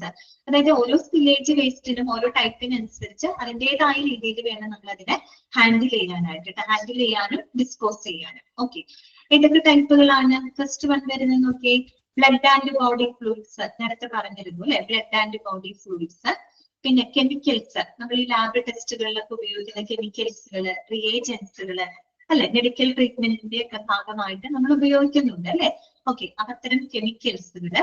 പിന്നെ ഷാർപ്പ് ഒബ്ജക്റ്റുകൾ, നീഡിലുകള്, സിറിഞ്ചുകള്, സിസേഴ്സുകള്, ഇതൊക്കെ നമ്മൾ ഉപയോഗിക്കുന്നുണ്ട് അല്ലെ. ഓക്കെ, അപ്പൊ അതൊക്കെ ഇപ്പൊ പറയുന്ന പോലെ ചാൻസ് ഓഫ് ലീക്കേജിനുള്ള ചാൻസ് ഉണ്ട് അല്ലെ. ഷാർപ്പുകള്, അതുപോലെ തന്നെ റേഡിയോ ആക്റ്റീവ് മെറ്റീരിയൽസ് അല്ലെ. റേഡിയോ ആക്റ്റീവ് മെറ്റീരിയൽസ് റേഡിയേഷൻസിന് പ്രൊഡ്യൂസ് ചെയ്യുന്ന, നമ്മൾ ന്യൂക്ലിയർ മെഡിസിൻ ഒക്കെ പഠിച്ചിട്ടുണ്ടാവും അല്ലെ. അപ്പൊ അതുപോലെ നമ്മൾ റേഡിയോ ആക്റ്റീവ് ആയിട്ടുള്ള ഐസോടോപ്പുകളൊക്കെ നമ്മൾ ട്രീറ്റ്മെന്റിനൊക്കെ ഉപയോഗിക്കുന്നുണ്ട്. ക്യാൻസറിന്റെ ഒക്കെ ട്രീറ്റ്മെന്റിനൊക്കെ നമ്മൾ റേഡിയോ ആക്റ്റീവ് ആയിട്ടുള്ള മെറ്റീരിയൽസുകളൊക്കെ നമ്മൾ ഉപയോഗിക്കുന്നുണ്ട്. ന്യൂക്ലിയർ മെഡിസിനിലൊക്കെ നമ്മൾ ഉപയോഗപ്പെടുത്തുന്നുണ്ട് അല്ലെ. അപ്പൊ അത്തരത്തിലുള്ള റേഡിയോ ആക്റ്റീവ് ആയിട്ടുള്ള മെറ്റീരിയൽസുകള്. അതുപോലെ ഓർഗാനിക് മെറ്റീരിയൽസ്. ഓർഗാനിക് മെറ്റീരിയൽസ് എന്ന് പറയുന്നത് substance that are derived from our living organisms അല്ലെ. നമ്മുടെ ലിവിങ് ഓർഗാനിസത്തിൽ നിന്ന് നമ്മൾ ഡിറൈവ് ചെയ്തെടുക്കുന്ന സബ്സ്റ്റൻസുകൾ അല്ലെ, അതാണ് ഓർഗാനിക് മെറ്റീരിയൽസുകൾ. സെല്ലുകളൊക്കെ, ടിഷ്യൂസുകൾ, ഇതൊക്കെ നമ്മൾ ഓർഗാനിക് ആയിട്ട് നമ്മുടെ ലിവിങ് ഓർഗാനിസത്തിൽ നിന്ന് തന്നെ ഡിറൈവ് ചെയ്തെടുക്കുന്ന ചില മെറ്റീരിയൽസുകളൊക്കെ ഉണ്ട് അല്ലെ. Okay, organic materials. Hospitals utilise organic materials for research or diagnostic purpose അല്ലെ. നമ്മൾ ഈ റിസർച്ചിന് അല്ലെങ്കിൽ ഡയഗ്നോസ്റ്റിക് പർപ്പസിനൊക്കെ വേണ്ടിയിട്ട് നമ്മൾ പല മെറ്റീരിയൽസുകളും ലിവിങ് ഓർഗാനിസത്തിൽ നിന്ന് നമ്മൾ കളക്ട് ചെയ്യുന്നുണ്ട്. ഇപ്പൊ നമ്മൾ ക്യാൻസറിന്റെ സ്ക്രീനിങ്ങിനൊക്കെ വേണ്ടിയിട്ട് ചിലപ്പോൾ അബ്നോർമൽ ആയിട്ടൊക്കെ എന്തെങ്കിലും ക്യാൻസർ സ്ക്രീനിങ്ങിനൊക്കെ വേണ്ടിയിട്ട് സെല്ലുകളും മറ്റൊക്കെ നമ്മൾ എന്ത് ചെയ്യുന്നുണ്ട്, കളക്ട് ചെയ്ത് അതിന് നമ്മൾ റിസർച്ചിന് വിധേയമാകും അല്ലെ. ഡയഗ്നോസ്റ്റിക് പർപ്പസിനൊക്കെ വേണ്ടിയിട്ട് നമ്മൾ കളക്ട് ചെയ്യാറുണ്ട്. ഓക്കെ, അങ്ങനെ hospitals utilise organic materials for research or diagnostic purpose. Example ഇതൊക്കെ മൈക്രോ ഓർഗാനിസംസ്, കാർബൺ ബേസ്ഡ് ആയിട്ടുള്ള മെറ്റീരിയൽസ് ആയിരിക്കും കേട്ടോ. Microorganism like bacteria, virus അല്ലെ, അങ്ങനെയുള്ള മെറ്റീരിയൽസുകൾ. അതർ ഡേഞ്ചറസ് മെറ്റീരിയൽസ് എന്ന് പറഞ്ഞു കഴിഞ്ഞാൽ hospitals may utilise other dangerous materials such as mercury and lead used in medical equipment and supplies അല്ലെ. നമ്മൾ ഇങ്ങനെയുള്ള മെർക്കുറി, ലെഡ് ഒക്കെ നമ്മൾ തെർമോമീറ്റർ ഒക്കെ ഉപയോഗിക്കുന്നുണ്ട് അല്ലെ. ഇന്നിപ്പോ ഡിജിറ്റൽ തെർമോമീറ്ററുകളൊക്കെയാണ് കൂടുതലും യൂസ് ചെയ്യുന്നത്. പക്ഷെ എന്നാലും നമുക്കറിയാം പണ്ടത്തെ നമ്മുടെ മെർക്കുറി തെർമോമീറ്ററുകൾ കണ്ടിട്ടുണ്ടാവുമല്ലോ. മെർക്കുറി ഒക്കെ ഉപയോഗിക്കുക. ലെഡൊക്കെ നമ്മൾ ഈ പറയുന്ന എന്താണ് റേഡിയേഷൻ ഷീൽഡിങ്ങിനൊക്കെ വേണ്ടിയിട്ട് ലെഡൊക്കെ നമ്മൾ ഉപയോഗപ്പെടുത്തുന്നത്. ലെഡിന്റെ സ്ക്രീനിങ് പാഡ് മീൻസ് ഷീൽഡിങ് പാഡുകളൊക്കെ നമ്മൾ ഉപയോഗപ്പെടുത്തുന്നുണ്ട്. ഓക്കെ, ഹോസ്പിറ്റലില്. പക്ഷെ ഈ മെർക്കുറി, ലെഡ് എന്നൊക്കെ പറഞ്ഞു കഴിഞ്ഞാല് നമുക്ക് വളരെയധികം എന്താ പറയാ ഡേഞ്ചറസ് ആയിട്ടുള്ള മെറ്റീരിയൽസ് ആണ് കേട്ടോ. എന്നുവെച്ചാൽ നമുക്ക് നമ്മുടെ ഹെൽത്തിന് ഹാനികരമാവുന്ന ചില ഡേഞ്ചറസ് ആയിട്ടുള്ള മെറ്റീരിയലുകളാണ്. അപ്പൊ ഇതൊക്കെയാണ് പല ടൈപ്പ് ഓഫ് സ്പില്ലേജ് വേസ്റ്റുകൾ നിങ്ങൾക്ക് പഠിക്കാനായിട്ടുള്ളത്. പല ടൈപ്പ് ഉണ്ട് കണ്ടോ, പല ടൈപ്പ് ഓഫ് ആണ്. ഏതൊക്കെയാണ്? Blood and body fluid, chemicals, sharps, radio active materials, അതുപോലെ തന്നെ organic materials and other dangerous materials. Okay, clear? പല ടൈപ്പ്. അപ്പൊ ഓരോ ടൈപ്പും നമ്മൾ ഹാൻഡിൽ ചെയ്യുന്നതും ഡിസ്പോസ് ചെയ്യുന്നതും പല പല തരത്തിലാണ് കേട്ടോ. എല്ലാം ഒരുപോലെയല്ല, ഒരേ രീതിയിലല്ല കേട്ടോ. അതാണ് നമ്മൾ സെപ്പറേറ്റ് ആയിട്ട് ഈ ചാപ്റ്ററിനകത്ത് പഠിക്കുന്നത്. ഓക്കെ, അടുത്തത് നമുക്ക് ജനറൽ ആയിട്ടുള്ള കാര്യങ്ങളാണ്. ലീക്കേജ് വേസ്റ്റ് മാനേജ്മെന്റ് കേട്ടോ. Leakage waste management. എങ്ങനെയാണ് ഇത്തരം ലീക്കേജ് വേസ്റ്റുകൾ നമ്മൾ ഏത് രീതിയിലാണ് അതിനെ മാനേജ് ചെയ്യുന്നത്? അതിനൊരു വളരെ സിസ്റ്റമാറ്റിക് ആയിട്ടുള്ള കുറച്ച് സ്റ്റെപ്സുകൾ അതിനകത്ത് പറയുന്നുണ്ട്. അതാണ് നമ്മൾ ഇൻട്രൊഡക്ഷനകത്ത് വായിച്ചു പോകുന്നത്. നമ്മൾ പറഞ്ഞില്ലേ റെസ്പോൺസ് പ്ലാൻ ഉണ്ടാവണം, അതിന് അപ്രോപ്രിയേറ്റ് ആയിട്ടുള്ള എക്യുപ്മെന്റ്സ് പ്രൊവൈഡ് ചെയ്യണം, കണ്ടെയ്ൻമെന്റ് മെറ്റീരിയൽസ് പ്രൊവൈഡ് ചെയ്യണം, അതിനുവേണ്ടി സ്റ്റാഫുകളെ ട്രെയിൻ ചെയ്യിക്കണം, പിന്നെ എല്ലാ റൂൾസ് ആൻഡ് റെഗുലേഷൻസിനനുസരിച്ചിട്ട് അത് ഡിസ്പോസ് ചെയ്യണം. അങ്ങനെ നമ്മൾ പറഞ്ഞില്ലേ, ആ സെയിം സ്റ്റെപ്പുകൾ തന്നെയാണ് ഇവിടെ റിപ്പീറ്റ് ചെയ്യുന്നത് കേട്ടോ. ഓക്കെ, അപ്പൊ അത് നമുക്ക് നോക്കാം. Leakage waste management is one of the important aspect of waste management in hospitals as it can have a serious after effect if not managed properly. Of course നമുക്കറിയാം മാനേജ് ചെയ്തതിനെ നമുക്ക് ഭയങ്കര പ്രശ്നങ്ങൾ വരുത്തുന്ന കാര്യങ്ങളാണ് അല്ലെ. അപ്പൊ ആ സ്റ്റെപ്പുകൾ ഏതൊക്കെയാണെന്ന് നോക്കാം കേട്ടോ. 5 സ്റ്റെപ്പ് നമ്മൾ നേരത്തെ അവിടെ പറഞ്ഞില്ലേ, അതേ സ്റ്റെപ്പുകൾ തന്നെയാണ് കേട്ടോ. ഫസ്റ്റ് വൺ എന്തായിരുന്നു? Have a leakage response plan in place. Second step എന്താണ്? Provide apt leakage response equipment. Third step എന്താണ്? Train staff in leakage response. Fourth step use proper leakage containment materials. Fifth step എന്താണ്? Dispose of leakage വേസ്റ്റിന്റെ proper manner. Okay, നേരത്തെ പറഞ്ഞ അതേ സ്റ്റെപ്പുകളാണ്. സ്റ്റെപ്പുകൾ ഓർത്ത് വെച്ചാൽ മതി കേട്ടോ. ഓരോന്ന് നോക്കാം. To manage leakage waste in hospital the following steps can be followed. താഴെ പറയുന്ന സ്റ്റെപ്പുകൾ നമുക്ക് ഫോളോ ചെയ്യേണ്ടതുണ്ട്. First, have a leakage response plan in place. എന്താണ്? Hospitals should prepare a plan in place for responding to leakages which identify the type of spillage, evaluate the risk, and carry out the apt measures to contain and clean up the leakage. കണ്ടോ, ആദ്യം നമ്മൾ തയ്യാറാക്കേണ്ടത് ഒരു leakage response plan തയ്യാറാക്കാനാണ്. ഒരു ആസൂത്രണം നടത്തണം, plan ഉണ്ടായിരിക്കണം. ഒരു leakage response plan ആണ്. ഇനി എങ്ങനെയാണ് നമ്മൾ ഈ പ്ലാൻ തയ്യാറാക്കേണ്ടത്? ഒരു ലീക്കേജ് റെസ്പോൺസ് പ്ലാനിൽ എന്തൊക്കെ കാര്യങ്ങളാണ് നമ്മൾ ഐഡന്റിഫൈ ചെയ്യേണ്ടത്? ഒന്ന്, identify the type of spillage. ഏത് ടൈപ്പ് ഓഫ് സ്പില്ലേജ് ആണ്? അപ്പൊ തന്നെ നമ്മൾ ടൈപ്പ് പഠിച്ചു. ബ്ലഡ് ആണോ, ബോഡി ഫ്ലൂയിഡ് ആണോ, അതോ റേഡിയോ ആക്റ്റീവ് ആയിട്ടുള്ള സ്പില്ലേജ് വേസ്റ്റുകളാണോ, ഷാർപ്പ് വേസ്റ്റുകളാണോ, ഏത് ടൈപ്പ് ഓഫ് സ്പില്ലേജ് വേസ്റ്റ് ആണെന്നുള്ളത് ആദ്യം നമ്മൾ ഐഡന്റിഫൈ ചെയ്യണം. Then evaluate the risk. അതുമൂലം ചാൻസ് ഉള്ള റിസ്ക് എന്താണെന്നുള്ളത് ആദ്യം നമ്മൾ ഇവാലുവേറ്റ് ചെയ്യണം, മനസ്സിലാക്കണം. Then carry out apt measures to contain. Contain means to control. അത് കൺട്രോൾ ചെയ്യാനായിട്ട് ഏറ്റവും ആപ്റ്റ് ആയിട്ടുള്ള പ്രിവെന്റീവ് മെഷേഴ്സ് ഉണ്ടായിരിക്കും. Okay, then clean up the leakage. ആ ലീക്കേജ് ക്ലീൻ അപ്പ് ചെയ്യാനായിട്ടുള്ള കണ്ടെയ്ൻമെന്റ് മെറ്റീരിയൽസുകൾ എന്തൊക്കെ വേണം എന്നുള്ളതെല്ലാം ഉൾപ്പെടുത്തിയിട്ട് ഒരു ലീക്കേജ് റെസ്പോൺസ് പ്ലാൻ ആദ്യം നമ്മൾ ക്രിയേറ്റ് ചെയ്യും. അതാണ് ഒന്നാമത്തെ സ്റ്റെപ്പ്. രണ്ടാമത്തെ എന്ന് പറഞ്ഞാൽ provide apt leakage response equipment. ഇതിന് ആവശ്യമായിട്ടുള്ള പ്ലാനിനനുസരിച്ച് നമുക്ക് ആവശ്യമായിട്ടുള്ള ലീക്കേജ് റെസ്പോൺസ് എക്യുപ്മെന്റുകൾ പ്രൊവൈഡ് ചെയ്യാനുള്ളതാണ്. അതായത് hospitals should issue proper equipment for spillage response like absorbent pads, gloves, gowns and mask. കണ്ടോ, ഇത്തരം സ്പില്ലേജ് വേസ്റ്റുകൾ കൈകാര്യം ചെയ്യുന്ന ആളുകൾ കണ്ടിട്ടുണ്ടാവും. അവരിങ്ങനെ ഫ്രീ ആയിട്ടാണോ? അല്ല, അവർ ഈ പറയുന്ന ഗ്ലൗസ്, ഗൗണുകള്, മാസ്കുകള്, സേഫ്റ്റി ഗ്ലാസസ് ഒക്കെ ഉപയോഗിച്ചുകൊണ്ടാണ് അവരിതൊക്കെ ഹാൻഡിൽ ചെയ്യുന്നത് അല്ലെ. അതൊക്കെ എന്താണ്? ലീക്കേജ് റെസ്പോൺസ് എക്യുപ്മെന്റ്സുകളാണ് അല്ലെ. അപ്പൊ അതിനായിട്ട് അബ്സോർബന്റ് പാഡുകള്, ഗ്ലൗസുകള്, ഗൗണുകള്, മാസ്കുകള് ഇതൊക്കെ അവർക്കായിട്ട് പ്രൊവൈഡ് ചെയ്യും. അതാണ് രണ്ടാമത്തെ സ്റ്റെപ്പ്. മൂന്നാമത്തത് ട്രെയിനിങ് സ്റ്റാഫിന് ലീക്കേജ് റെസ്പോൺസിന് എങ്ങനെ ആ ലീക്കേജുകള് ഏത് രീതിയിൽ അതിനെ പ്രിവെന്റ് ചെയ്യണം, അല്ലെങ്കിൽ ഏത് രീതിയിൽ അതിനെ മാനേജ് ചെയ്യണം എന്നതിന് വേണ്ടിയിട്ട് സ്റ്റാഫുകൾക്ക് എന്ത് കൊടുക്കാം? ട്രെയിനിങ് കൊടുക്കുക, പരിശീലനങ്ങൾ കൊടുക്കുക.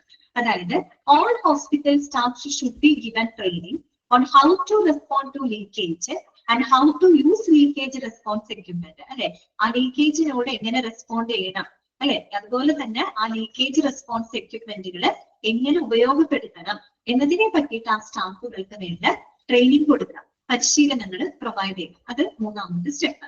നാലാമത്തെ സ്റ്റെപ്പ് എന്ന് പറഞ്ഞാൽ use proper leakage containment material. Containment material എന്താണെന്ന് ഞാൻ തുടക്കം പറഞ്ഞു.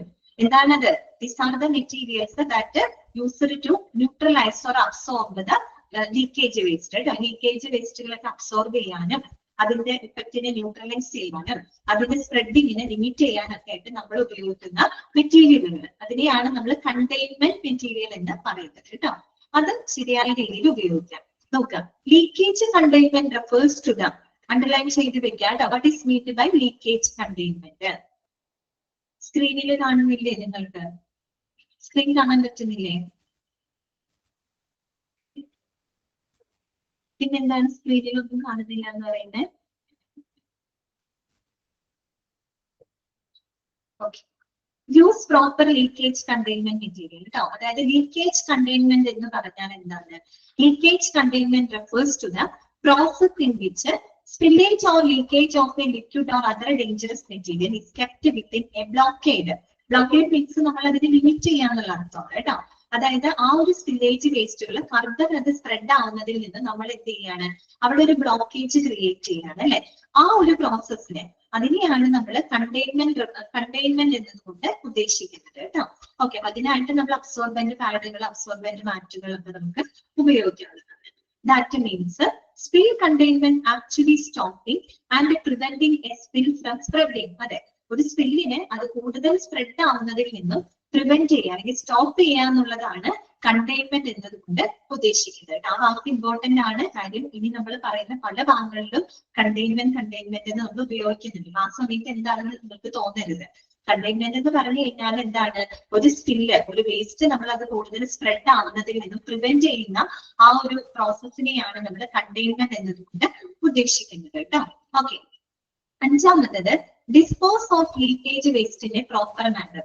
ശരിയായ രീതിയിൽ നമ്മൾ അത്തരം ലീക്കേജ് വേസ്റ്റുകളെ ഡിസ്പോസ് ചെയ്യാം. അതായത് leakage waste should be properly disposed of as per the local regulations and hospital പോളിസികൾ. അതായത് ലോക്കൽ ആയിട്ടുള്ള റെഗുലേഷൻസുകള്, ഹോസ്പിറ്റൽ പോളിസികള് എന്നിവയ്ക്ക് അനുസരിച്ചുകൊണ്ട് നമ്മൾ ലീക്കേജ് വേസ്റ്റുകള് ശരിയായ രീതിയിൽ എന്ത് ചെയ്തിരിക്കണം?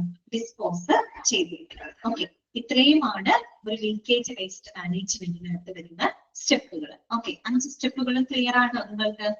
5 സ്റ്റെപ്പുകൾ ഓക്കെ ആണോ? ഓക്കെ, ജസ്റ്റ് അതൊന്ന് വായിക്കാമോ? ഒന്ന് വായിച്ചേ വേണ്ടി കേട്ടോ.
ബ്ലോക്കേഡ് എന്ന് പറഞ്ഞു കഴിഞ്ഞാൽ എന്താണ്?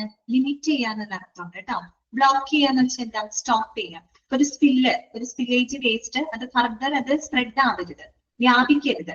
അപ്പൊ അതിന് വേണ്ടിയിട്ട് നമ്മൾ അവിടെ ഒരു ബ്ലോക്കേഡ് ക്രിയേറ്റ് ചെയ്യാണ്, ഒരു തടസ്സം ക്രിയേറ്റ് ചെയ്യാണ് കേട്ടോ. ഓക്കെ, ഇപ്പൊ നമ്മളൊരു ഒരു ലീക്കേജ് വന്നു, ഇപ്പൊ എന്തെങ്കിലും ഒരു ബ്ലഡോ ബോഡി ഫ്ലൂയിഡോ താഴേക്ക് വീണൊന്നും കരുതാം. ഉടനെ നമ്മൾ അബ്സോർബന്റ് പാഡ് ഉപയോഗിച്ച് അവിടെ അബ്സോർബന്റ് പാഡ് അവിടെ വെക്കും. അത് പെട്ടെന്ന് എന്ത് ചെയ്യാം, ബ്ലഡിന് അല്ലെങ്കിൽ ആ ബോഡി ഫ്ലൂയിഡിനെ പെട്ടെന്ന് അത് അബ്സോർബ് ചെയ്തെടുക്കും. അബ്സോർബ് ചെയ്തെടുക്കുമ്പോൾ പിന്നെ ആ ഒരു ബ്ലഡ് ഫർദർ സ്പ്രെഡിങ് അവിടെ നടക്കുന്നില്ലല്ലോ. ആ സ്പ്രെഡിങ്ങിന് അവിടെ നമ്മൾ ബ്ലോക്ക് ചെയ്ത് നിർത്താറ്, സ്റ്റോപ്പ് ചെയ്ത് നിർത്താറ്. കേട്ടോ, അതാണ് ബ്ലോക്ക് ചെയ്ത് ഉദ്ദേശിച്ചത്. ബ്ലോക്ക് ചെയ്ത്, ഓക്കെ, സ്റ്റോപ്പ് ചെയ്യാന്നുള്ള അർത്ഥം കേട്ടോ, തടസ്സപ്പെടുത്താന്നുള്ള അർത്ഥം. ഫർദർ സ്പ്രെഡിങ്ങിനെ ബ്ലോക്ക് ചെയ്യാം. ഓക്കെ,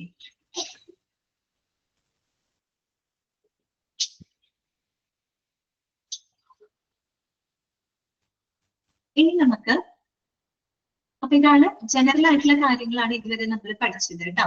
സ്പില്ലേജ് വേസ്റ്റ് എന്താണ്, അതിന്റെ സോഴ്സസ്, അതിന്റെ റിസ്കുകള്, പിന്നെ ഒരു ലീക്കേജ്, പല ടൈപ്പ് ഓഫ് സ്പില്ലേജ് വേസ്റ്റുകള്, അത് എങ്ങനെയാണ് ഒരു ജനറൽ ആയിട്ട് ഒരു സ്പില്ലേജ് വേസ്റ്റിന്റെ മാനേജ്മെന്റുമായിട്ട് ബന്ധപ്പെട്ട 5 സ്റ്റെപ്പ്. ഇതൊക്കെ പൊതുവെ ജനറൽ ആയിട്ടുള്ള കാര്യങ്ങളാണ്. ഇത്രയും വരെ നമ്മൾ ഓക്കെയാണ്. ഇനി നമ്മൾ ഓരോ ടൈപ്പുകൾക്ക് അനുസരിച്ച് ഏത് രീതിയിലാണ് അതിന് നമ്മൾ എന്താ പറയാ മാനേജ് ചെയ്യേണ്ടത്. അതാണ് ഇനി നമ്മൾ ഈ ഒരു ചാപ്റ്ററിന്റെ അവസാനം വരെ നമ്മൾ ഇനി അങ്ങനെയുള്ള കാര്യങ്ങളാണ് പഠിക്കുന്നത് കേട്ടോ. Management of different types of spillage waste. നമ്മൾ ബ്ലഡ് ആൻഡ് ബോഡി ഫ്ലൂയിഡ്സ് സ്പില്ലേജിന് എങ്ങനെ മാനേജ് ചെയ്യണം അത് പഠിക്കുന്നുണ്ട്. അതുപോലെ മെർക്കുറി സ്പില്ലേജ് വേസ്റ്റ് മാനേജ്മെന്റ്, അത് നമ്മൾ പറഞ്ഞില്ല, മെർക്കുറി, ലെഡ്, അത്തരത്തിലുള്ള കെമിക്കൽസിന്റെ ഒക്കെ സ്പില്ലേജ് വരികയാണെങ്കിൽ അതിന് ഏത് രീതിയിൽ മാനേജ് ചെയ്യണം. പിന്നെ എന്താണ് sharps spillage waste manage, sharp വേസ്റ്റുകൾ വന്നാൽ അത് എങ്ങനെയാണ് മാനേജ് ചെയ്യേണ്ടത്. അപ്പൊ 3 പിന്നെ കെമിക്കൽ സ്പില്ലേജ് വേസ്റ്റ് മാനേജ്, കെമിക്കൽസുകൾ ഇതുപോലെ തന്നെ ലീക്കേജ് വരികയാണെങ്കിൽ അതിനെ ഏത് രീതിയിലാണ് മാനേജ് ചെയ്യേണ്ടത്. പിന്നെ അതിന്റെ ഒരു ഫ്ലോ ചാർട്ട് കേട്ടോ, അതിന്റെ ഒരു ഫ്ലോ ചാർട്ട് നമുക്ക് പഠിക്കാനുണ്ട്. പിന്നെ റേഡിയോ ആക്റ്റീവ് സ്പില്ലേജ് വേസ്റ്റുകളുടെ മാനേജ്മെന്റ് എങ്ങനെയാണ്, ലബോറട്ടറി ഏരിയയിൽ വരുന്ന സ്പില്ലേജ് വേസ്റ്റുകളുടെ മാനേജ്മെന്റ്, ഫാർമസ്യൂട്ടിക്കൽ സ്പില്ലേജ് വേസ്റ്റുകളുടെ മാനേജ്മെന്റ്. ഓക്കെ, ഇത്രയുമാണ് ഇനി നമുക്ക് നെക്സ്റ്റ് ക്ലാസ്സിൽ പഠിക്കാനായിട്ടുള്ളത് കേട്ടോ. ഓക്കെ, പിന്നെ ട്രെയിനിങ്ങും കാര്യങ്ങളൊക്കെയാണ്, എളുപ്പമാണ്. ഇതിൽ പറയുന്ന പല കാര്യങ്ങളും ഓൾമോസ്റ്റ് എന്താണ് സിമിലർ ആണ് കേട്ടോ, ഒരുപോലത്തെ കാര്യങ്ങളാണ് പറയുന്നത് കേട്ടോ. ഞാൻ പ്രത്യേകം നോട്ട് ചെയ്യേണ്ടത് നമ്മൾ പറയാം, അത് നിങ്ങൾ അണ്ടർലൈൻ ചെയ്ത് വെക്കുക കേട്ടോ. അതെ, എക്സാമിന് പോയിന്റ് ആയിട്ടാണ് ചോദിക്കുക. അത് നമ്മൾ ഡിസ്ക്രിപ്റ്റീവ് അല്ലല്ലോ അർജുൻ, ഡിസ്ക്രിപ്റ്റീവ് അല്ല കേട്ടോ, നമ്മൾ ഒബ്ജക്റ്റീവ് ടൈപ്പ് ക്വസ്റ്റ്യൻസ് ആണ്. ഓക്കെ, അതുകൊണ്ട് ആ രീതിയിലാണ് ക്വസ്റ്റ്യൻസ് വരുള്ളൂ കേട്ടോ.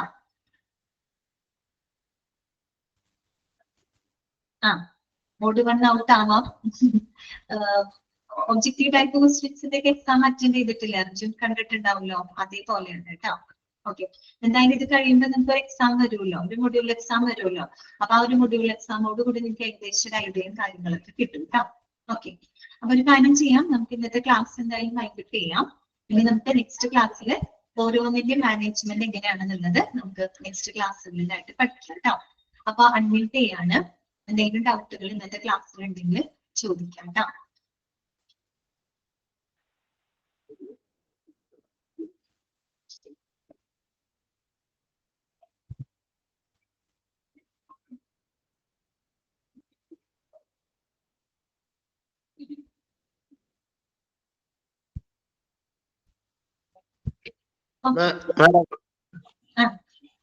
ഈ ടൈപ്സ് ഓഫ് വേസ്റ്റ് മാനേജ്മെന്റ് ഉണ്ടല്ലോ, management of different types of waste management.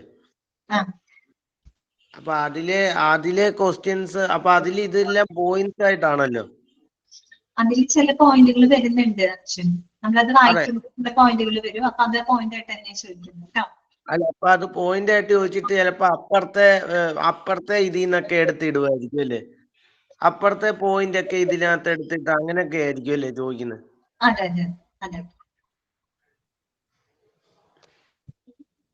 അങ്ങോട്ടും ഇങ്ങോട്ടും പോയിന്റുകളൊക്കെ മാറ്റിയൊക്കെ തരും അല്ലെ. അപ്പൊ അതിനകത്ത് റിസ്കിന്റെ പോയിന്റുകൾ ഏതാണ്, അല്ലെങ്കിൽ മറ്റേ പല ടൈപ്പ് ഓഫ് വില്ലേജ് വേസ്റ്റുകൾ, അപ്പൊ അങ്ങോട്ടും ഇങ്ങോട്ടൊക്കെ പോയിന്റുകൾ മാറ്റിയിട്ടാണ് ചോദ്യം വരിക.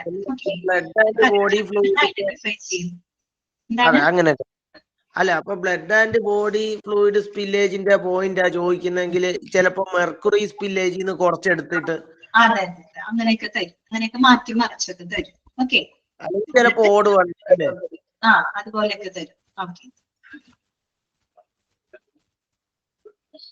അപ്പൊ നമുക്ക് വേറെ ഡൗട്ടുകൾ ഒന്നും ഇല്ലെങ്കിൽ ഇന്നത്തെ ക്ലാസ് നമുക്ക് വൈകിട്ട് ചെയ്യാം കേട്ടോ. നാളെ നെക്സ്റ്റ് ക്ലാസ്സിൽ താങ്ക് യു.